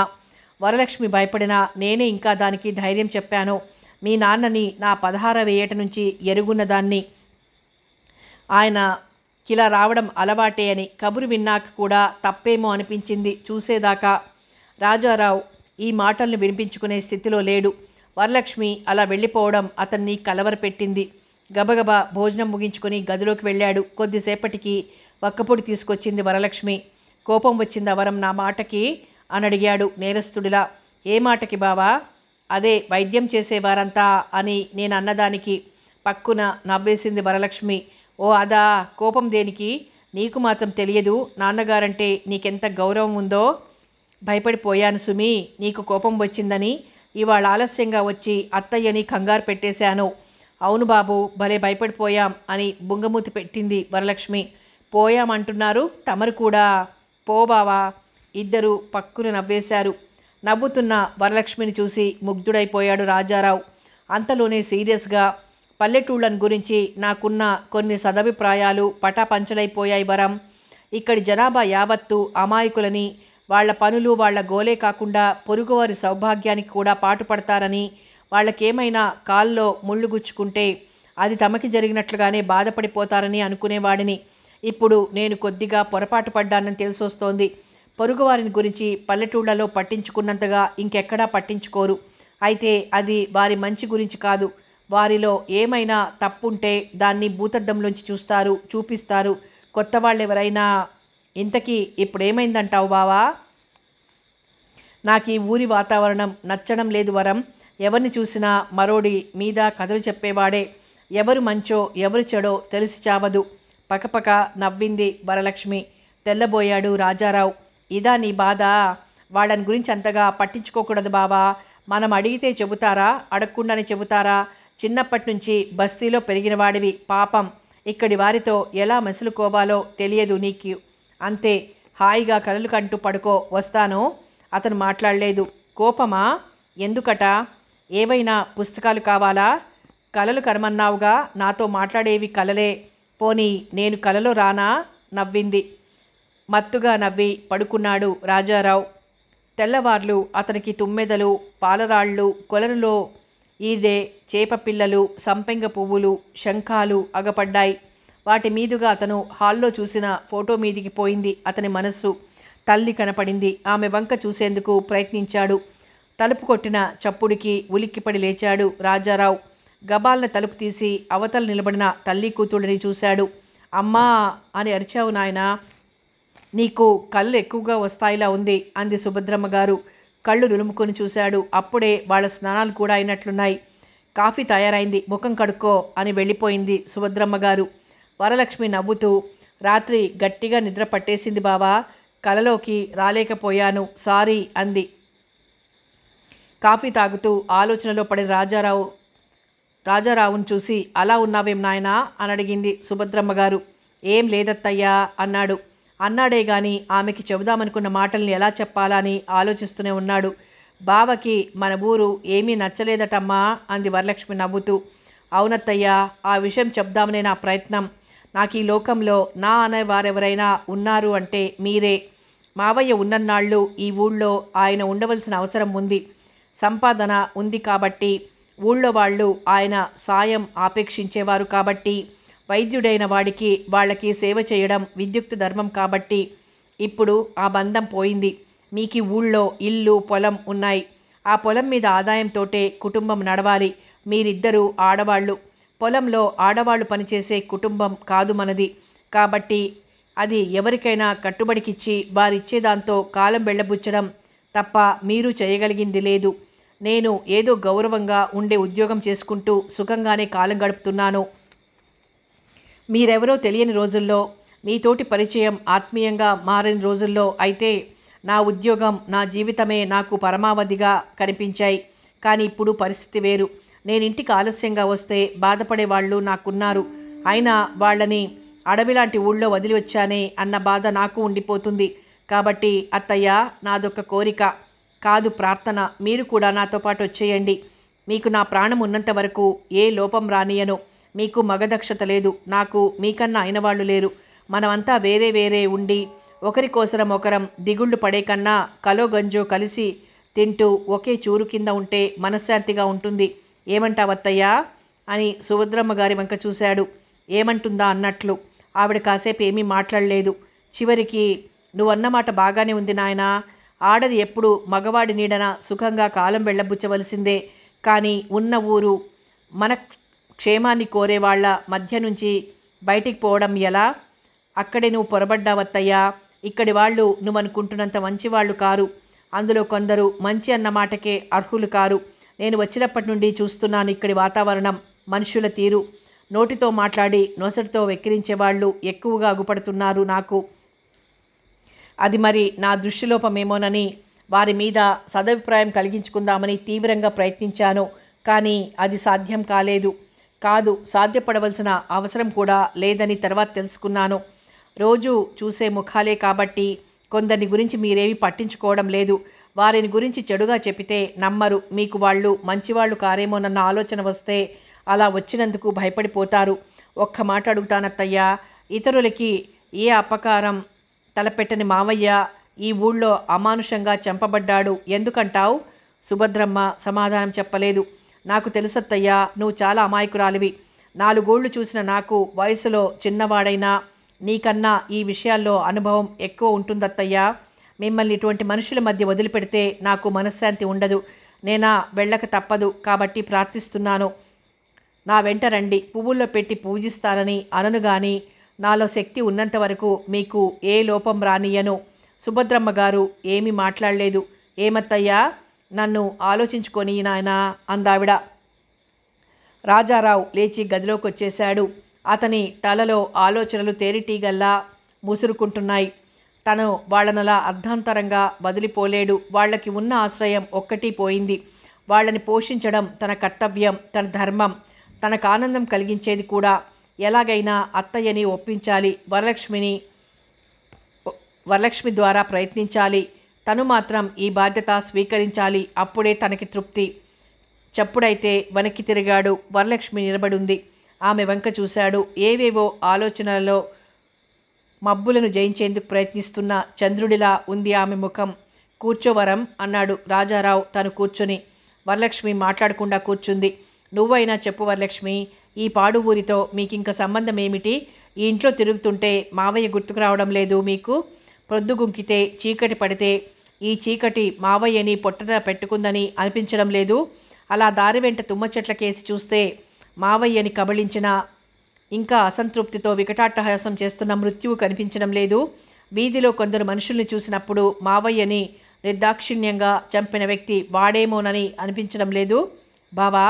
ఆశ్చర్యంగా అతని కేసు చూసింది వరలక్ష్మి. అవును వరలక్ష్మి, నాకు అలా అనిపిస్తోంది. అలా కనిపిస్తోంది. ప్రతీదీ మావయ్యనే గుర్తు చేస్తోంది. ఈ స్మృతులు మిమ్మల్ని వెంటాడడం లేదా? మాట్లాడవేం వరం, నేనేం పరాయవాడినా? మీరు నా వెంట ఎందుకు రారు? ఆ మాత్రం అవకాశం నాకెందుకు ఇయ్యరు? అతని కంఠం రుద్ధమైపోయింది. ముఖాన్ని చేతుల్లో కప్పేసుకున్నాడు. వరలక్ష్మి అతనికి దగ్గరగా వచ్చి, ఎందుకు బావా అంత బాధపడతావు? నువ్వు స్మృతులు వెన్నాడటం లేదు అన్నావు. కానీ అందులోనే అమ్మకి మధురమైనవి ఉండొచ్చుగా. అమ్మ ఇంటికి కొన్నేళ్ల క్రితం కొత్త పెళ్లి కూతుర్లా వచ్చిందన్న మాట మర్చిపోతున్నావు బావా నువ్వు. సంసార మాధుర్యాన్ని, నాన్నగారి మంచి మనసుని ఆవిడ తెలుసుకున్నది ఈ ఇంట్లోనే. మరి ఆవిడకవి మధురమైనవి కావు? ఒక్కసారి తలెత్తాడు రాజారావు. క్షమించు వరం, నేను చాలా ఆవేశపరుణ్ణి. ఏమేమిటో మాట్లాడాను. ఎంతసేపు నా దృక్పథంలోంచి చూశాను కానీ ఈ విషయాలు నా మనసులోకి రాలేదు. ఒక హత్య జరిగింది. మన కుటుంబం మీద ఎవరికైనా క్రోధం ఉండి ఇవి ఇంతటితో ఆగకపోతే ఏమైపోతారు అనే నేను ఉద్రేకంతో మాట్లాడింది. కానీ ఒకటి మాత్రం చెబుతున్నాను, మిమ్మల్ని ఇక్కడ వదిలి వెళ్ళిపోతే నాకు మనశ్శాంతి ఉండదు. పిచ్చి బావా, మాకు మాత్రం నీకన్నా కావలసిన వారు ఎవరున్నారు చెప్పు? అమ్మ తప్పకుండా ఒప్పుకుంటుంది. నేను సమయం చూసి నచ్చజెబుతాను. నాకు ఈ ఇంట్లో ఉండడం భయంగా ఉంటుంది. నాన్నగారు గుర్తుకొస్తారు ఎంతసేపును. అలా కుర్చీ కేసు చూస్తే ఆయన కూర్చున్నట్లే ఉంటుంది. పమిటి చెరుగు ముఖాన కప్పుకుంది వరలక్ష్మి. రాజారావు ఆమె 2 భుజాలు పొదివి పట్టుకుని, ధైర్యంగా ఉండాలి వరం. మా అమ్మ పోయినప్పుడు నాకు సానుభూతి చెప్పేవారు కూడా కరువైపోయారు తెలుసా? చిన్నతనం నుంచి ఈ పల్లెలో ఉండిపోయావు. అసలు బస్తీలో వాళ్ళు వేసుకునే బట్టలు అలంకరణ ఉంటే నువ్వింకా ఎంత అందంగా ఉంటావో తెలుసా వరం? నాన్న నీకు సంస్కారం చదువు చెప్పారు. నేను నిన్ను అందాల రాణించేస్తాను అన్నాడు నవ్వుతూ. ఎందుకట అడిగింది గోముగా. ఎందుకేమిటోయ్ రాణిగారు, స్వార్థం. పక్కున నవ్వి అతని చేతుల్లోంచి పారిపోయింది వరలక్ష్మి. రాజారావు బట్టలు వేసుకుని బయటికి నడిచాడు. వరలక్ష్మికి ఎటువంటి అభ్యంతరం లేదు కాబట్టి అతనికి అత్తయ్య కూడా చివరికి ఒప్పుకుంటుందన్న నమ్మకం కలిగింది. అయినా చెప్పలేం, ఈ పెద్దవాళ్ళకి ఏదైనా తట్టిందంటే ఇంకెవరిని చెప్పినా ఒప్పుకోరు. అదృష్టవశాత్తు ఆమె ఒప్పుకుంటే తనంత అదృష్టవంతుడు ఉండడు. అయినా వాళ్లను చేరదీసి బాధ్యత స్వీకరించిన తృప్తి ఉంటుంది. ఇంకా అదృష్టం బాగుంటే వరలక్ష్మి తనదవుతుంది. తన జీవితం ఆనందంలో తేలి గుడి దగ్గర తాత ముందు దిగాడు రాజారావు. ఏమోయ్ రాజా, ఏమిటి కదా మంచి హుషారుగా ఉన్నావు అని అడిగాడు చదువుతున్న పుస్తకాన్ని అవతల పెట్టి. రామదాస్ తాత, నీతో చాలా చెప్పాలని వచ్చాను తాత అంటూ అతని పక్కనే గోడ అనుకొని కూర్చున్నాడు రాజారావు. చెప్పమన్నట్టు చూశాడు రామదాసు. మీరు చూస్తున్నారుగా ఇక్కడి పరిస్థితులు. మావయ్య చచ్చిపోయింది ఈ మధ్యనే. ఎందుకు ఎవరు చంపారన్నది తెలియదు మనకి. ఇంకా ప్రయత్నాలలోనే ఉంది. ఇక్కడ కొందరి ప్రవర్తన, నవ్వులు నాకు వింతగా అగ్గుపడుతున్నాయి. ఇటువంటి వాతావరణంలో ఉంటున్నాం మనమంతా. మా వాళ్ళకి నేను తప్ప వేరే మగదక్షత లేదు. నాకు వాళ్ళు తప్ప వేరే నా అనేవారు లేరు. అయితే వీళ్ళని అంటి పెట్టుకుని కూర్చోలేను కదా. ఒక అయ్య చేతిలో తలపెట్టిన వాడిని కూర్చుని తింటే కొండలే కరిగిపోతాయంటారు. పైగా ఉద్యోగం మానలేను వీళ్ళ కోసం. కాబట్టి నేను వెళ్ళక తప్పదు. అవును మరి, మనకి ఉద్యోగం ముఖ్యం కాదు. అవునా అండి? వీళ్ళని దిక్కు దివాణం లేకుండా ఇక్కడ వదిలి వెళ్ళలేకపోతున్నాను. ఎంతగా మీ వంటి పెద్దవాళ్ళున్నా కదూ నాయనా. అయినవాడివి ఇంతకీ ఏం చేద్దామని ఇందాక మా అత్తయ్యకి చెప్పాను. ఈ పరిస్థితి అంతా చెప్పి అడిగాను. నా వెంట రమ్మనమని బ్రతిమాలుకున్నాను. నా వెంట వచ్చి నాకు అవకాశం ఇస్తే మనశ్శాంతి కలుగుతుంది నీకు అని చెప్పాను. ఏమన్నారు అత్తయ్య గారు? ఏమంటుంది పాపం, ఉన్న ఊరు మంచి ప్రజలని ఈ రెంటిని ఎలా వదిలి రావడం అని బెంబేలు పడిపోతోంది. అవును పాపం, ఈనాటి సంబంధమా ఈ ఊరితో సానుభూతిగా అన్నాడు తాత. అవుననుకోండి. అంతగా కావాలంటే నెలకొకసారో ఎప్పుడో వచ్చి అందరినీ చూసుకుని వెళ్ళొచ్చుగా.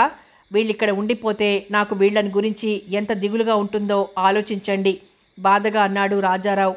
నువ్వు చెప్పింది చాలా బాగుంది నాయనా. కొన్నాళ్ల పాటు వాతావరణం మార్చినట్లవుతుంది. వాళ్ళకి ఈ దిగుల్లోంచి ఆటవిడుపుగా ఉంటుంది.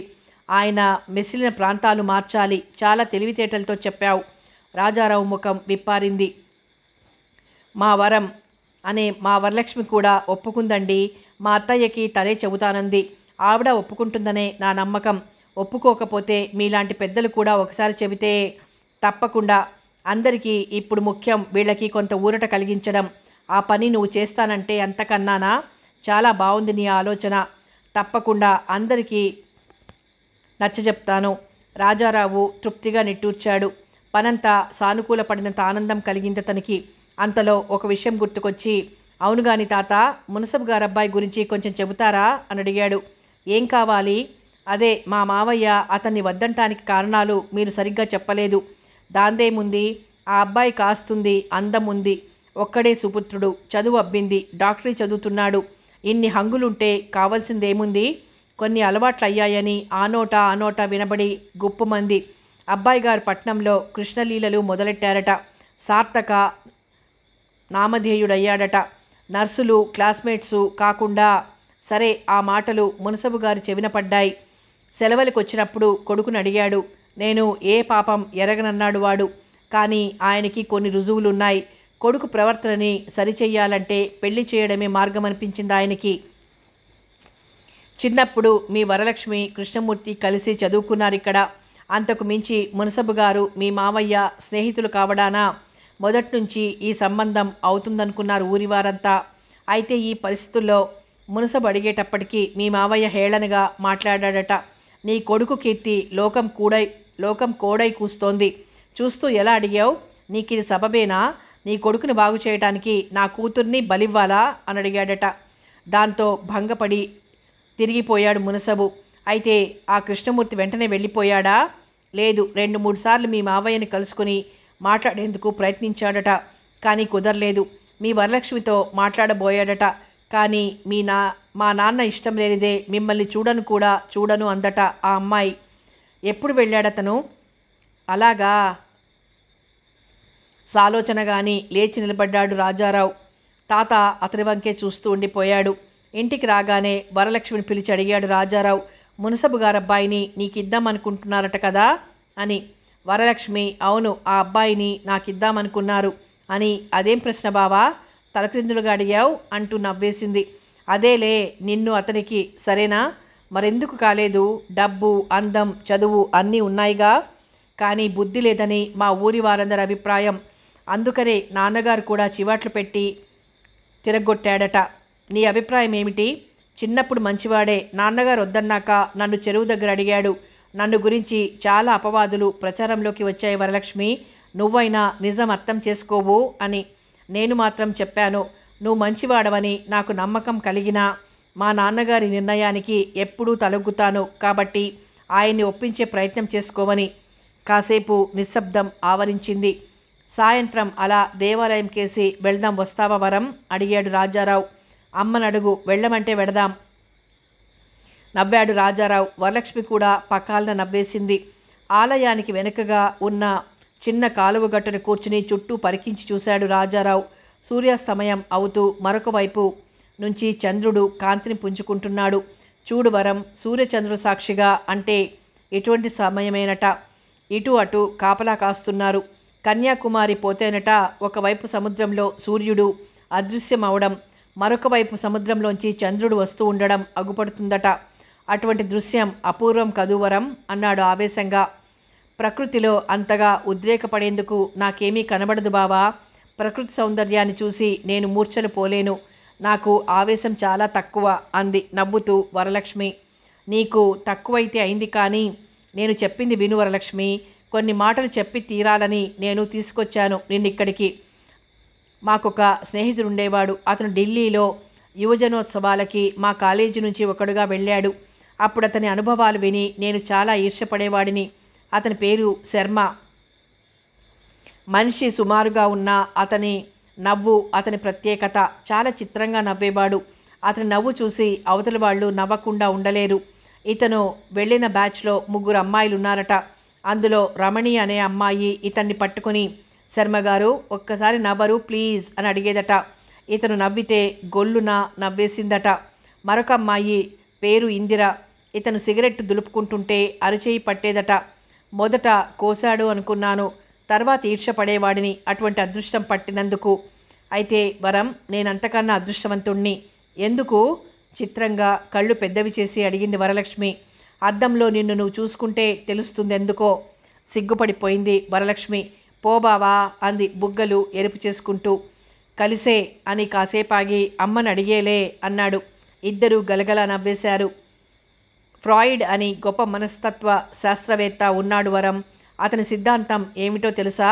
చిన్నతనం నుంచి చూస్తూ ఉండడం వలన ఆడపిల్లకి తండ్రి లాంటి భర్త కావాలని, మగపిల్లాడికి తల్లిలాంటి భార్య కావాలని కోరిక ఉంటుందట అని ఆమె వంక చూస్తూ, నువ్వచ్చం మా అమ్మ పోలిక అన్నాడు. వరలక్ష్మి కొద్దిగా తలెత్తి కళ్ళు ఇంకొంచెం పైకెత్తి చూస్తూ, అత్తయ్య ఎలా ఉంటుంది అని అడిగింది. అచ్చం నీలాగా. మరి మేమిద్దరం అడిగి మునిపంటితో కింది పెదవి అదిమిపట్టి సమాధానం కోసం అతని వంక చూడసాగింది. అందానికి నిర్వచనాలు అన్నాడు ముగ్ధుడైపోతూ. పోబావా అంది బుంగమూతి పెట్టి వరలక్ష్మి. మరీ బిగించావంటే ఆ కాస్త మూతి మాయమైపోతుంది, జాగ్రత్త. అప్పుడు ఒక అమ్మాయికి మూతి ఉందని నేను, లేదని నా మిత్రుడు వాదించుకొనుచున్నాము. ఎడిటర్ మహాశయ, మీరు ఎవరితో ఏకీభవించెదరు అని అడగాలనిపిస్తుంది. పకాలను నవ్వింది వరలక్ష్మి. ఎన్ని ముత్యాలో! సంతోషించాం కానీ నోరు లేకపోతే ఈ అమ్మడు అలా ముత్యాలు రాల్చక పోగా చిన్నప్పుడే తాపున చచ్చిపోయేది అని ఎడిటర్ గారు. అవేం మాటలు వరం, శుభమానమంటే చావు కబుర్లెందుకు మధ్య? సర్లే, పాపం పరిహారంగా ఆలయంలోకి వెడదాం పాదా అని నడిచింది వరలక్ష్మి. ఇద్దరూ కలిసి ప్రాంగణంలోకి ప్రవేశించి అక్కడున్న బంతిపూలు కాసిని కోసుకుని ఆకులో పొట్లం కట్టుకుని గుడిలోకి ప్రవేశించారు. గంట కొట్టి భగవంతుడికి నమస్కరించబోతున్న రాజారావుకి పైకి గంట వంక చూసి తలవంచుకున్న వరలక్ష్మిని చూసి నవ్వొచ్చింది. పొట్టి పిల్లవి, నేను సాయపడతానాగు అంటూ ఆమె నడుం పుచ్చుకొని పైకెత్తాడు. నమస్కరించడం అయ్యాక ఇద్దరు స్తంభానికి ఆనుకొని కూర్చున్నారు. రాజారావు సిగరెట్ వెలిగించాడు. వరలక్ష్మి, తప్పు బావా, దేవాలయం కదూ అంది. అతను ఆర్పేస్తూ, దేవుడి మీద దెయ్యాల మీద నమ్మకం ఉంచుకోవడం మంచిదని గ్రహించను వరలక్ష్మి. ఎందుకంటే వాళ్ళు ఉంటే మనం బాగుపడతాం, లేకపోతే నష్టపోయేది ఉండదు అన్నాడు.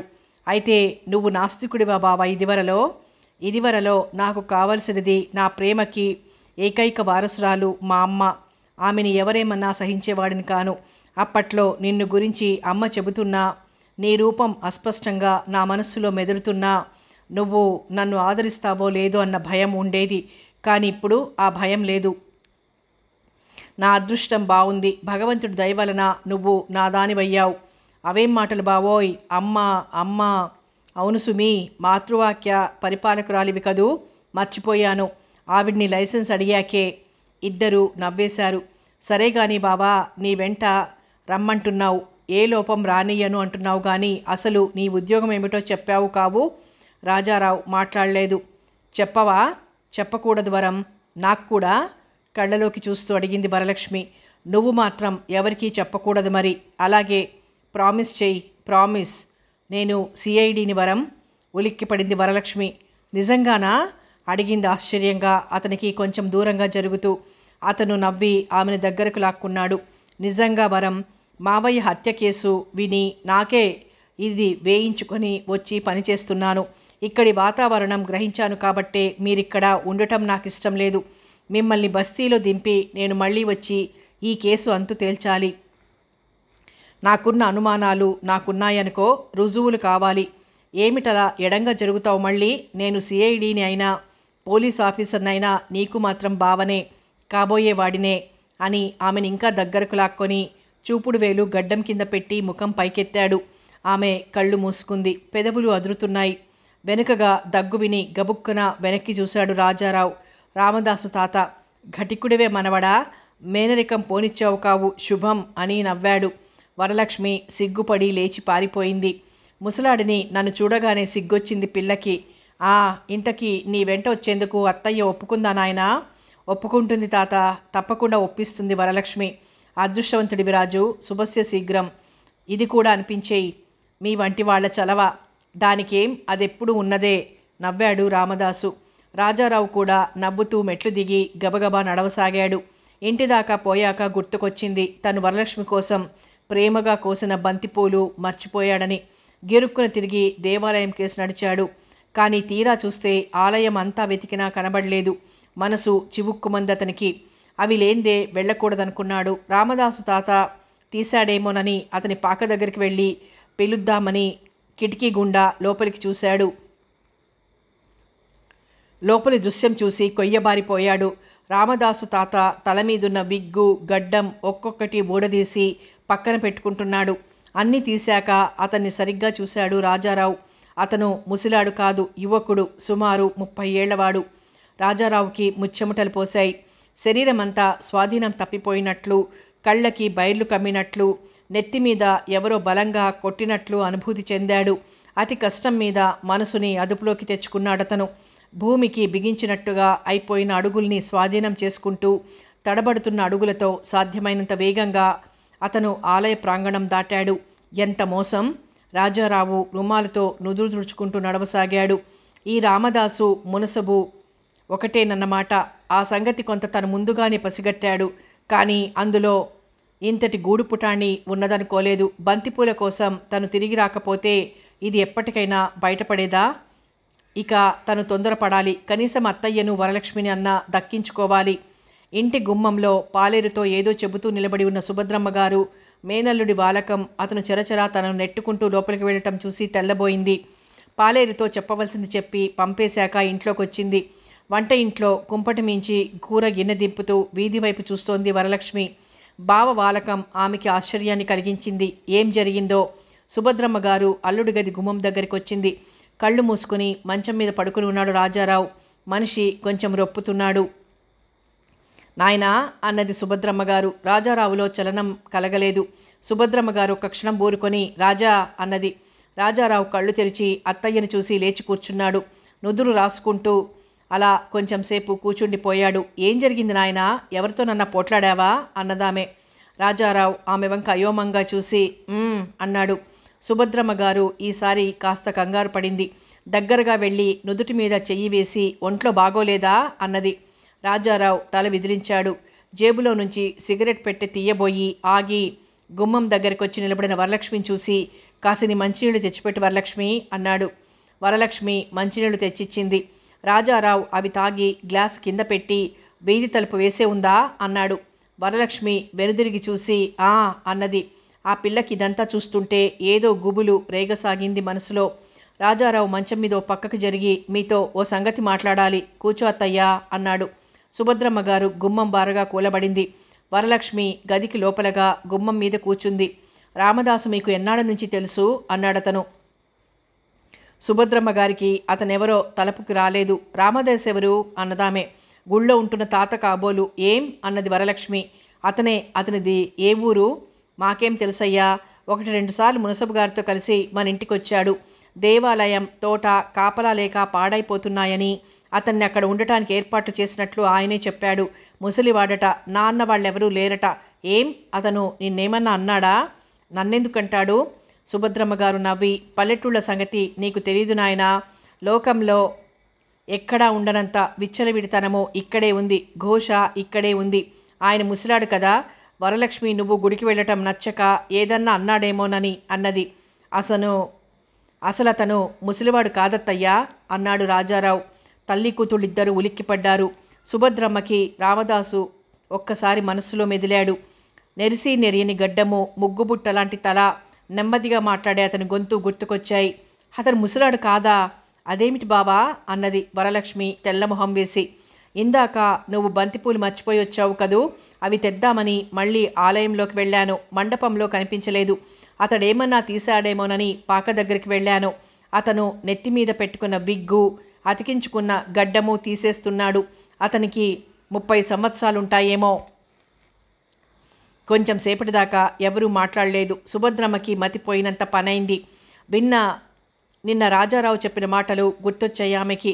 మునసబు రామదాసుని ఎందుకు తీసుకొచ్చాడో ఆమెకు ఆ క్షణాన అర్థమైందనిపించింది. కోపం, దుఃఖం పెళ్ళుబికి వచ్చాయి.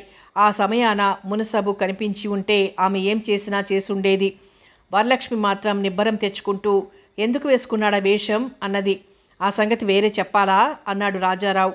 మరి వెంటనే అరెస్ట్ చేయకపోయావా? సుభద్రమ్మకి ఆ మాటలేమీ వినిపించలేదు.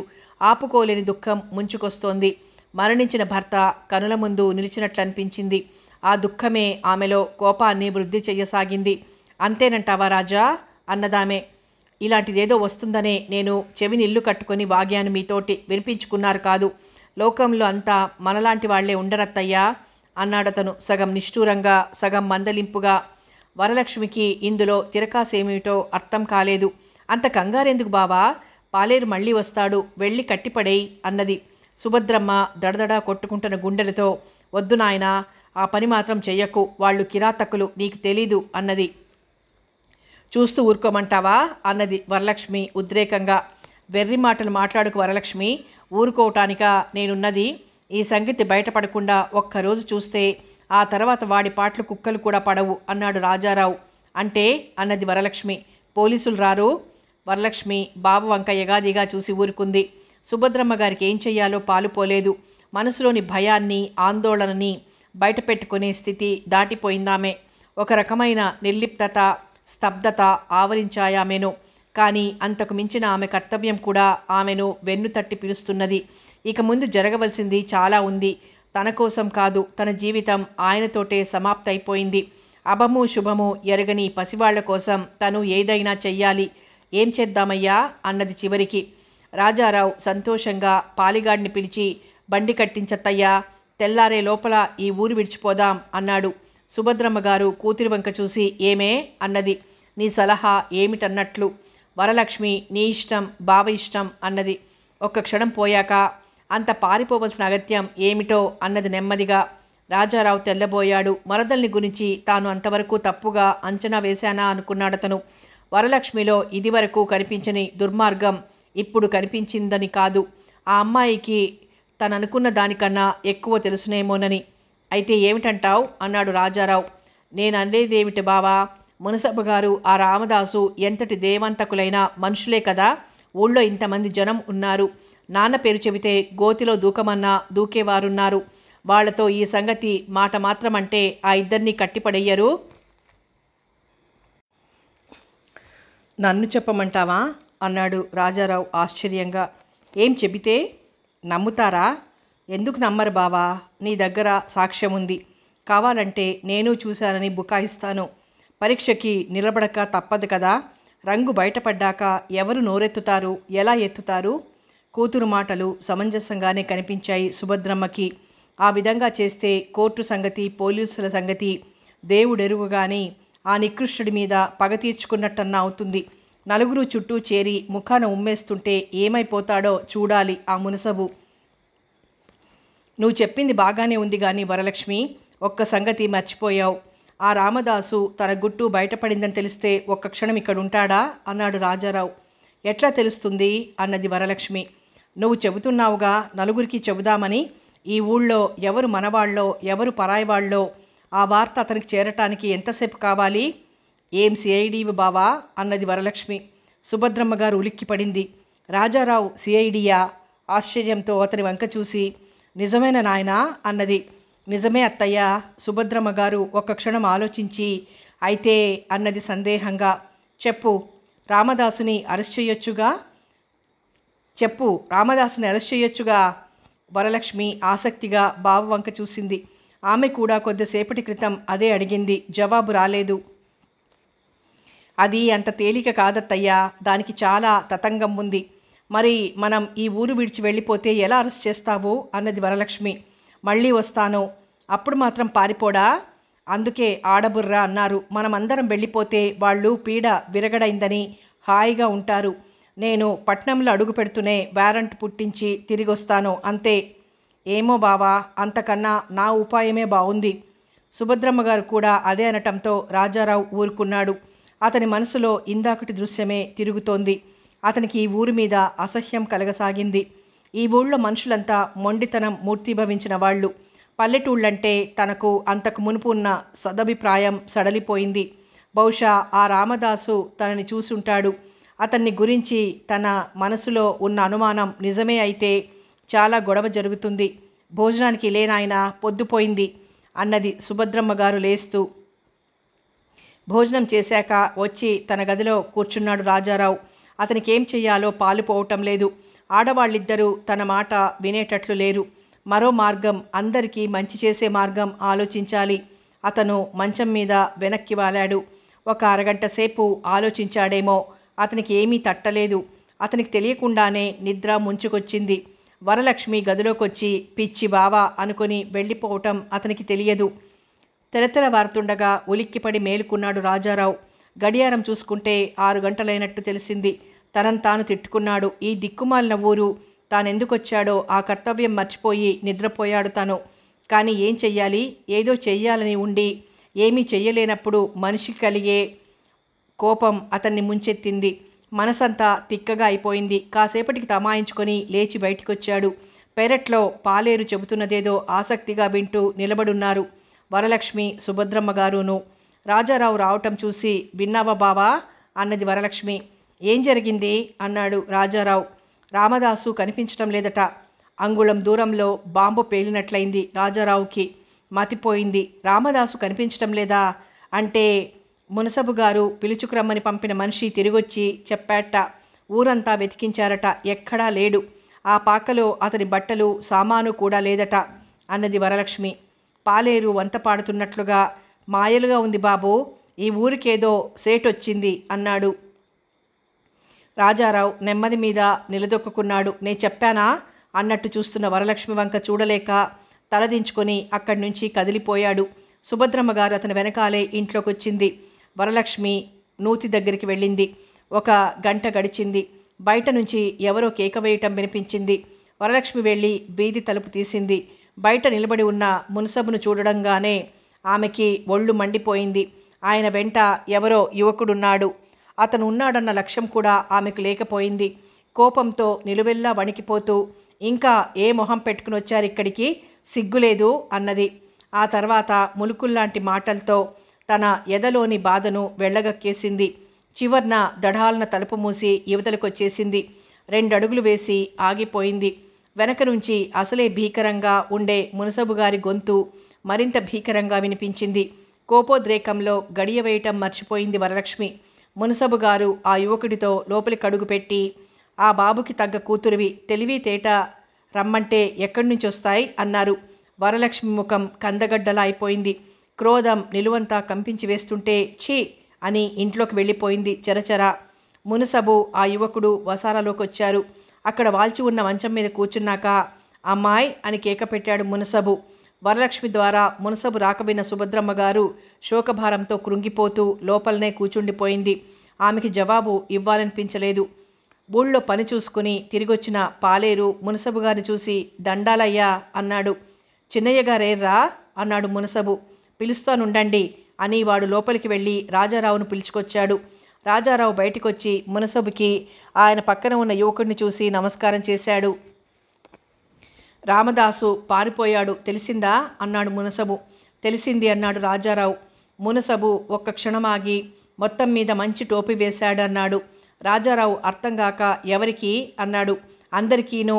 తెలివైనవాడు అన్నాడు మునసబు. ఒక్క క్షణం పోయాక అన్నట్టు ఇతను మాధవరావు మా అబ్బాయి స్నేహితుడు, నిన్ననే వచ్చాడు. పల్లెటూరు కదా అని ఏమీ తోచడదేమోనని నీ దగ్గరకు తీసుకొచ్చాను అన్నాడు. రాజారావు కరచాలనం చేశాడు. మీరెక్కడ పనిచేస్తున్నారు అన్నాడతను. రాజారావు తటపటాయించి, నా ఉద్యోగం సంగతి ఎందుకులేండి, మీరు తెలుసుకోవాల్సినంత పెద్ద ఉద్యోగం ఏం కాదు అన్నాడు. అతను జేబులో నుంచి సిగరెట్ అగ్గిపెట్టే తీసి, మునసబు గారు కేకలేసిన ఈ అలవాటు మానలేకుండా ఉన్నాను, సిగరెట్ తీసుకోండి అన్నాడు. రాజారావు ఒకటి తీసుకున్నాడు. మాధవరావు జేబులోంచి అగ్గిపెట్టె తీశాడు. అది కాదయ్యా రాజా, సిఐడిగా పనిచేస్తూ ఆ సంగతి చెప్పుకోవటానికి సిగ్గుపడతావేం అన్నాడు మునసబు. రాజారావు ఉలిక్కిపడలేదు. మాధవరావు చేతిలో ఉన్న అగ్గిపెట్టె మీద అతని దృష్టి పడింది. దాని మీద ట్రేడ్ మార్క్ కాగితం లేదు. మునసబు గారి వంక అతని వంక చూసి తలదించుకున్నాడు. చెప్పండి అన్నాడు మాధవరావు. చెబుతాను అన్నాడు రాజారావు. గుమ్మం బారగా వినయంగా నిల్చుని ఉన్న పాలేరు కనిపించాడు రాజారావుకి. సిగరెట్ వెలిగించుకుని ఒక్క దమ్ములాగాడు. చెప్పండి అన్నాడు తిరిగి మాధవరావు. బస్సు ఒక్క కుదుపుతో ఆగింది. అతను బస్సు దిగాడు అందరితో పాటు. వాచి చూసుకున్నాడు. 8:30 కావస్తోంది. గుడ్డిగా కాస్తున్న వెన్నెల్లో మెలికలు తిరిగి ఉన్న రోడ్డు, దానికి ఇరువైపులా పెరిగి ఉన్న చెట్లు తుప్పలు చూడంగానే అతనికి ప్రాణం పోయినట్లే ఉంది. కనుచూపు మేరలో ఎక్కడా ఊరు లేదు. డ్రైవరు కండక్టర్ కిందికి దిగి ఏం చేద్దాం అంటే ఏం చేద్దాం అనుకోసాగారు. ప్రయాణికులు ఉస్సూరుమన్నారు. బస్సు చెడిపోయిందట, ఎప్పటికి కదులుతుందో. అతనికో సంగతి ముందే అర్థమైంది. లేకపోతే అడవిలాంటి ఆ ప్రదేశంలో అర్ధాంతరంగా బస్సు ఆగదు. ఏనాడు చెయ్యని పల్లెటూరి ప్రయాణం. దేనికో విఘ్నం. సిగరెట్ వెలిగించుకొని కండక్టర్ దగ్గరికి పోయాడు. ఆ ఊరా, అదిగో ఆ దుబ్బులు దాటితే మరో రోడ్డు తగులుతుంది. దాని వెంటే ముక్కుకు సూటిగా వెళ్తే మీ ఊరొస్తుంది. రోడ్డు ఎంత దూరం? ఎంతోనా సార్, 1/2 మైలు. కాళ్లవద్ద పాము కరవక మానుతుందా అనుకుంటూ సంచితో ముందుకు కదిలాడతను. ఎవరో కవి రాసిన ప్రశ్నార్థకాల పద్యం గుర్తొచ్చిందతనికి.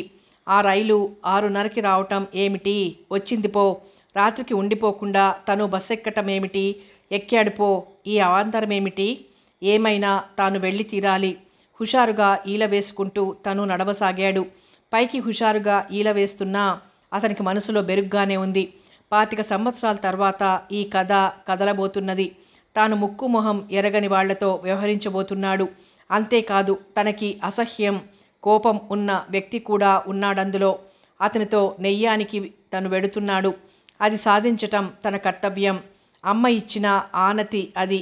అతనికి తన గతమంతా ఒక్కసారి తలపుకు వచ్చింది. అతను గొప్పగా చదువుకోలేదు. చదువుకునేందుకు తగిన పరిస్థితులు లేవు. తన తండ్రి శ్రీమంతుడు కాడు. చాకిరీ చేసి పోషించగల తెగింపు కలది కాదు తన తల్లి. కొందరు మనుషులు మరొకరి కింద పనిచేయటం నామోషి అనుకుంటారు. తన తల్లి అంతే. తన చదువుకున్న కొద్దిపాటి చదువు డింకీలు వాలకంతోనే సాగింది. ఉద్యోగాల్లో చేరటానికి కావలసిన కనీస అర్హత సంపాదించుకోగానే ఉద్యోగంలో చేరాడు. అతనికి ఎన్నో ఆశలుండేవి. అతని తల్లికి ఉండేవి. మాట పట్టింపులతో, పిచ్చి నమ్మకాలతో విడిపోయి జీవితాంతం నరకవేదన అనుభవించే కుటుంబాల జాబితాలో తమ కుటుంబం కూడా చేరకూడదు. తప్పు చేయటం మానవ సహజం. కానీ ఏది తప్పో ఏది ఒప్పో చెప్పగల వారెవరు? మనసులోనే కోరికల్ని కుళ్ళబెట్టుకొని పైకి మేడి పళ్ళలా మనుషులు తిరగాలన్న బుద్ధి తక్కువ శాసనం ఈ లోకంలో ఎవరు చేశారో అది తప్పని ఎన్ని వేల సంఘటనలు గొంతెత్తి ఘోషించినా తిరిగి ఆ తప్పు జరుగుతూనే ఉంది. అది సరిదిద్దటానికి తను ప్రయత్నించాలి. ఆ ప్రయత్నంలో తనకు ఆసక్తి ఉన్నా తన తల్లికి జరిగిన అపకారం, తన తల్లిని పెట్టిన క్షోభ తనని వెనక్కి లాగింది. కానీ ఆమె అలా అనుకోలేదు. తనను వెళ్ళమన్నది. తనిప్పుడు అందుకే బయలుదేరాడు. ఈ కార్యం సాధించాలి. అమ్మ కోసం, మంచి కోసం. సిగరెట్ తర్వాత సిగరెట్ వెలిగించుకుంటూ వడివడిగా అతను నడవసాగాడు. దారికి ఇరువైపులా చెట్లు మందమందంగా వస్తున్న గాలికి మెల్లగా తలలూపుతున్నాయి. ఆ చెట్ల వెనకాల ఏముందో దూరం నుంచి చూస్తే ఆకాశాన్ని మూసేయటానికి ఏదో నల్లటి తెర అక్కడ కట్టినట్లుంది. దుమ్ముతో అతని పాదాలు నిండిపోసాగాయి. వెధవ పల్లెటూరి రోడ్డు తారన్నా చేసి ఉండదు. సరికదా మోకాల్లోతున ఎర్రమన్ను. దాదాపు మైలున్నర నడిచాడతను. ఈ రాత్రికి ఎలాగైనా ఆ ఊరు చేరాలన్న సంకల్పంతో అతను మొండిగా ముందుకు నడవసాగాడు. అలా కొంత దూరం నడిచాక ఓహోయ్ అన్న కేక వినిపించి అతను ఆగిపోయాడు. బాటకి కాస్తంత దూరాన ఉన్న చెట్ల మధ్య ఏదో మానవాకారం కనిపించింది. అతను ఆగటం చూసి ఏ ఊరు మంది అన్నాడు అవతల మనిషి. పట్నం అన్నాడతను. ఏ ఊరు పోవాలి? అతను చెప్పాడు. ఎట్టెట్టా ఇలా రండి అన్నాడతను. ఏమిటి పిడకల వేట అనిపించినా అతగాడికి ఊరిపోయే దగ్గరతోవా ఏదన్నా తెలుస్తుందేమో అన్న ఆశతో అటు కదిలాడతను. అవతలి మనిషి ఇతని దగ్గర దాకా వచ్చి ఎవరింటికి వెళ్ళాలేం అన్నాడు. మీది ఆ ఊరేనా అని అడిగాడు అతను. ఆ ఊరే, నేను అడిగింది చెప్పరేం అన్నాడు అతగాడు. అతను సమాధానం చెప్పేసరికి అతగాడిలో చిత్రమైన మార్పు వచ్చింది. అతగాడికి 45 సంవత్సరాలుంటాయి. అతనేమో యువకుడు. వయసిచ్చిన భరోసా వల్లనో లేక అతను చెప్పింది ఇచ్చిన భరోసా వల్లనో పల్లెటూరి ఆసామి బహువచనం మానేసి అట్టాగా, అక్కడ నీకేం పని అన్నాడు. అతనంతా చెప్పాడు. ఆ తర్వాత ఏం జరిగింది? పల్లెటూరి ఆసామి యువకుణ్ణి చూసి చీదరించుకున్నాడు, విసుక్కున్నాడు. తన తల్లి నైత్యాన్ని, అతని నైత్యాన్ని కడిగిపోశాడు. తెగిపోయిన సంబంధం తిరిగి పాదుకోవటానికి కూడా పూర్వజన్మ సుకృతం ఉండాలన్నాడు. ఇంటి పరువు ప్రతిష్టలతో నిమిత్తం లేకపోయినప్పుడు ఇంటితో సంబంధం ఎందుకు? ఈనాడు తను 4 డబ్బులు కలిగి ఉన్నాడు గనుక ఈ ప్రేమ పుట్టుకొచ్చింది. 25 ఏళ్ల తర్వాత చచ్చి సాధిస్తోంది ఆ బడవా ముండ. అతనికి ఆవేశం హెచ్చిపోయింది. తను వచ్చిన కర్తవ్యం మర్చిపోయాడు. తన మనసులో ఉన్న అక్కసంతా మాటల రూపంలో వెళ్ళగక్కసాగాడు. దాంతో ముసలితను కూడా రెచ్చిపోయాడు. చేతిలో ఉన్న కొడవలి ఝళిపిస్తూ, ఆ తప్పుడు ముండ కొడుకువి కాదు నువ్వు, ఎక్కడికి పోతాయి అని ఇంకా ఏదో అనబోయాడు తారాస్థాయిలో. అంతే, యువకుడిలో యుక్తాయుక్త విచక్షణ జ్ఞానం నశించిపోయింది. దారిద్ర్యంతో కడుపు మంటతో తాను తన తల్లి బతికితే బతికామో కానీ ఒకరిని మోసం చెయ్యాలన్న తలంపు ఆమెకు గాని తనకు గాని కలలో కూడా లేదు. ఆ తల్లి ఈ చండాలుడి కుటుంబాన్ని గురించి, ముఖ్యంగా అతడి కూతుర్ని గురించి అంతగా చెప్పి ఉండకపోతే ఈ ఛాయలకు కూడా వచ్చి ఉండేవాడు కాదు తాను. క్రోధం నిలువెల్లా దహించి వేస్తుండగా అవతలి వ్యక్తి నుంచి కొడవలి లాక్కున్నాడతను. ఆ ఆసామి కూడా ఊరుకోలేదు. కొడవలి లాక్కున్నాడన్న కోపంతో బలంగా యువకుడి దవడ మీద కొట్టాడు. మరుక్షణాన పదునుగా ఉన్న కొడవలి ఆ ముసలాడి మెడపైన సర్రున గీసుకుపోయింది. చావు కేక పెడుతూ అతను నేలకూలిపోయాడు. ఇతను పక్కనున్న చెట్టుకు చేరగిలబడిపోయాడు. నేల మీద పడిన ఆసామి విలవిలా తన్నుకున్నాడు. చేతిలో ఉన్న పచ్చటి రెమ్మలు పిడిగిట్లో బిగుసుకుపోయాయి. కొద్ది నిమిషాల్లో అతను చూస్తూ ఉండగానే ఆసామిలోంచి హంస లేచిపోయింది. అతను హత్య చేశాడు. చాలాసేపటి దాకా అతనికి మనసంతా మొద్దుబారినట్లయిపోయింది. జరిగిన పని ఘోరమైనది. ఎవరి కోసం తాను ఇంత దూరం వచ్చాడో ఆ మనిషిని తన చేతులతో తానే హత్య చేశాడు. తన ఒళ్ళు తాను మర్చిపోయాడు. అతను తనని తాను తిట్టుకున్నాడు. భరించరాని వేదనతో కుతకుతలాడిపోయాడు. యాంత్రికంగా జేబులో నుంచి తీసిన అగ్గిపెట్టెను, సిగరెట్ పెట్టెను కసిగా అవతలికి విసిరేశాడు. అక్కడ అట్లాగే ఎంతసేపు కూర్చున్నాడో. చివరికి మెల్లిగా సర్వ అవయవాలు కూడదీసుకొని అక్కడి నుంచి లేచాడు. తను మేనమామ పోలికాని అంటుండేది అమ్మ. అది నిజమని ఈ క్షణాన రుజువైంది. తనెంత మూర్ఖుడో, చనిపోయిన ఆ పెద్ద మనిషి కూడా అంత మూర్ఖుడు. బిగుసుకుపోయిన ఆ కట్టెకు, జరగకూడని ఈ కథకు మూలమైన ఆ కట్టెలో ఒకనాడు నివాసం చేసిన జీవుణ్ణి తలుచుకుంటూ నమస్కారం చేసి మెల్లగా అక్కడి నుంచి కదిలిపోయాడు. ఆ తర్వాత చాలా రోజులు గడిచిపోయాయి. అనుక్షణము అదే దృశ్యం మనసులో మెదలసాగింది. అతనిది పశ్చాత్తాపమా? పూర్తిగా అదే కాదేమో. చనిపోయిన మనిషి మీద అతనికి ఏనాడు సదభిప్రాయం లేదు. పైగా వల్లమాలిన కసి మాత్రం ఉంది. కానీ అతని చావు ఇలా జరగటం, ఏ పాపము ఎరుగని అమాయకులు అనాథులైపోవటం దారుణం. అది అలా జరగటానికి వీల్లేదు. తన తల్లి కోరిక తీరాలి. ఆ కుటుంబం బాగుపడాలి. అందుకు మార్గం ఒకటే కనిపించింది. మాధవరావు ఏమీ మాట్లాడలేదు. మునసపు గారు కళ్ళు మూసుకొని మంచం మీద అలాగే ఉండిపోయారు. గోడ కానుకొని నిలబడ్డ పాలేరు కంటికి మంటికి ఏకధారగా కారుతున్న కన్నీళ్లను తుడుచుకోలేక అవస్థపడ్డాడు. పెరటి గుమ్మంలోకి అంత క్రితమే వచ్చిన వరలక్ష్మి, సుభద్రమ్మ స్థాణువులై ఉండిపోయారు. చాలాసేపటిదాకా అక్కడ భయంకరమైన నిశ్శబ్దం రాజ్యం చేసింది. మాధవరావు గొంతు సవరించుకుంటూ, ఒక్కొక్కసారి అనిపిస్తుంది మనకన్నా బలీయమైన శక్తి ఏదో మనల్ని ఆడిస్తున్నదని. అది ఏదో తెలుసుకోగలిగితే అన్నాడు. రాజారావు జవాబు చెప్పలేదు. వెళ్దామా అన్నాడు మాధవరావు. రాజారావు తలూపాడు. పదండి మునసబు గారు. మునసబు గారు కళ్ళు తెరిచి, మీరు పదండి వస్తాను అన్నాడు. మాధవరావు లేచి నిలబడ్డాడు. రాజారావు లేచి అత్తయ్య వరలక్ష్మి కూర్చున్న దిక్కుకేసి చూశాడు. వరలక్ష్మి నీళ్లు నిండిన కళ్ళతో బేలగా చూసింది అతని వైపు. ఆ ఒక్క చూపు సహస్త కంఠాలతో ఆ అమాయకురాలి క్షోభ అతనికి చెప్పినట్లయింది. అతను గబాల్న అత్తయ్య పాదాల మీద వాలిపోయి బోరున పసిపిల్లవాడిలా ఏడ్చేశాడు. సుభద్రమ్మ గారు నోట్లో చెంగు కుక్కుకున్నది. విధి నిర్వర్తించవచ్చిన మాధవరావుకు కూడా కళ్ళు చెమర్చాయి. రాజారావు తనంతాను కూడా తీసుకొని మాధవరావుతో వీధిలోకొచ్చాడు. ఇద్దరూ కొంత దూరం మౌనంగా నడిచారు. ఆ తర్వాత మాధవరావు అన్నారు, మీరు నన్ను చూసి ఆశ్చర్యపోయినట్టు లేదే అన్నాడు. ఆశ్చర్యం దేనికి అన్నాడు రాజారావు. మాధవరావు ఒక్క క్షణం ఊరుకొని అన్నాడు, మునసబు గారు చిత్రమైన మనిషి. ఆయనకి ఎవరంటే ప్రేమ ఉన్నదో ఎవరంటే ద్వేషం ఉన్నదో తెలుసుకోవటం చాలా కష్టం. నన్ను ప్రత్యేకంగా పిలిపించి తీసుకొచ్చింది ఆయనే. ఆయన సహాయమే లేకపోతే ఆ తర్వాత ఏం చెప్పాలో తోచనట్లు ఆగిపోయాడతను. రాజారావు పేలవంగా నవ్వాడు. ఇద్దరూ మరికొంత దూరం నడిచారు. దేవాలయం దరిదాపుల్లోకి రాబోతుండగా వాళ్ళకి పోలీస్ వ్యాన్ ఎదురైంది. మాధవరావును చూసి వ్యాన్ ఆగింది. రాజారావు చెప్పులు విడిచి దేవాలయం దిక్కుకు తిరిగి నిమీలిత నేత్రాలతో నమస్కారం చేశాడు. అతనిప్పుడు విచారంగా లేడు, సంతోషంగా ఉన్నాడు. అతనికి ఏమేమో చెప్పాలనుంది, కానీ ఏదో గొంతులో అడ్డం పడుతున్నది. మనసులోనే అతను భగవంతుడికి క్షమాపణ చెప్పుకున్నాడు. మాధవరావు అతను తిరిగి వస్తుంటే భారమైన మనసుతో అతన్ని వ్యాన్ ఎక్కించారు. నేరాలు అందరూ చేస్తారు. కొందరి నేరాలకు చట్టం ఉంది, కొందరి నేరాలకు చట్టం లేదు, అంటే శిక్ష లేదు. చచ్చిపోయిన రాఘవయ్య గారే ఎలాంటివాడో మాధవరావు మున్సబు గారి ద్వారా విని ఉన్నాడు.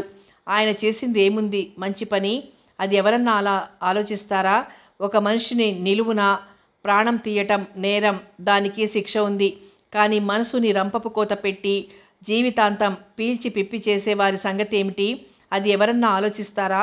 అందుకు విరుగుడు ఏముంది? మాధవరావుకి ఒక సంఘటన గుర్తుకొచ్చింది. తమ ఊళ్ళో ఒక షావుకారున్నాడు. అతని వ్యాపారం వల్ల ఎన్ని కుటుంబాలో నాశనమైనాయి.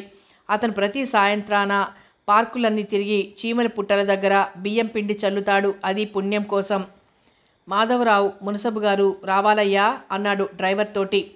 అతను క్రీగంట రాజారావు వంక చూస్తూ నిల్చున్నాడు. రోడ్డు మీద పోతున్న జనం వ్యాన్ వంక వింతగా చూస్తూ కదిలిపోతున్నారు. రాజారావు కళ్ళు మూసుకుని వ్యాన్లో కూర్చుని ఉన్నాడు. మునసబు గారు మాధవరావు ఎలా హత్యా నేరాన్ని ఛేదించారో పాలేరుతో విజృంభించి ఉపన్యసిస్తున్నారు. ఆ ఇంట్లో అదెవరు వింటున్నారు? వరలక్ష్మి వింటున్నదా? ఆ పిల్ల కట్టుకున్న రంగుల మేడ కాలిపోయింది మరి. సుభద్రమ్మ వింటున్నదా?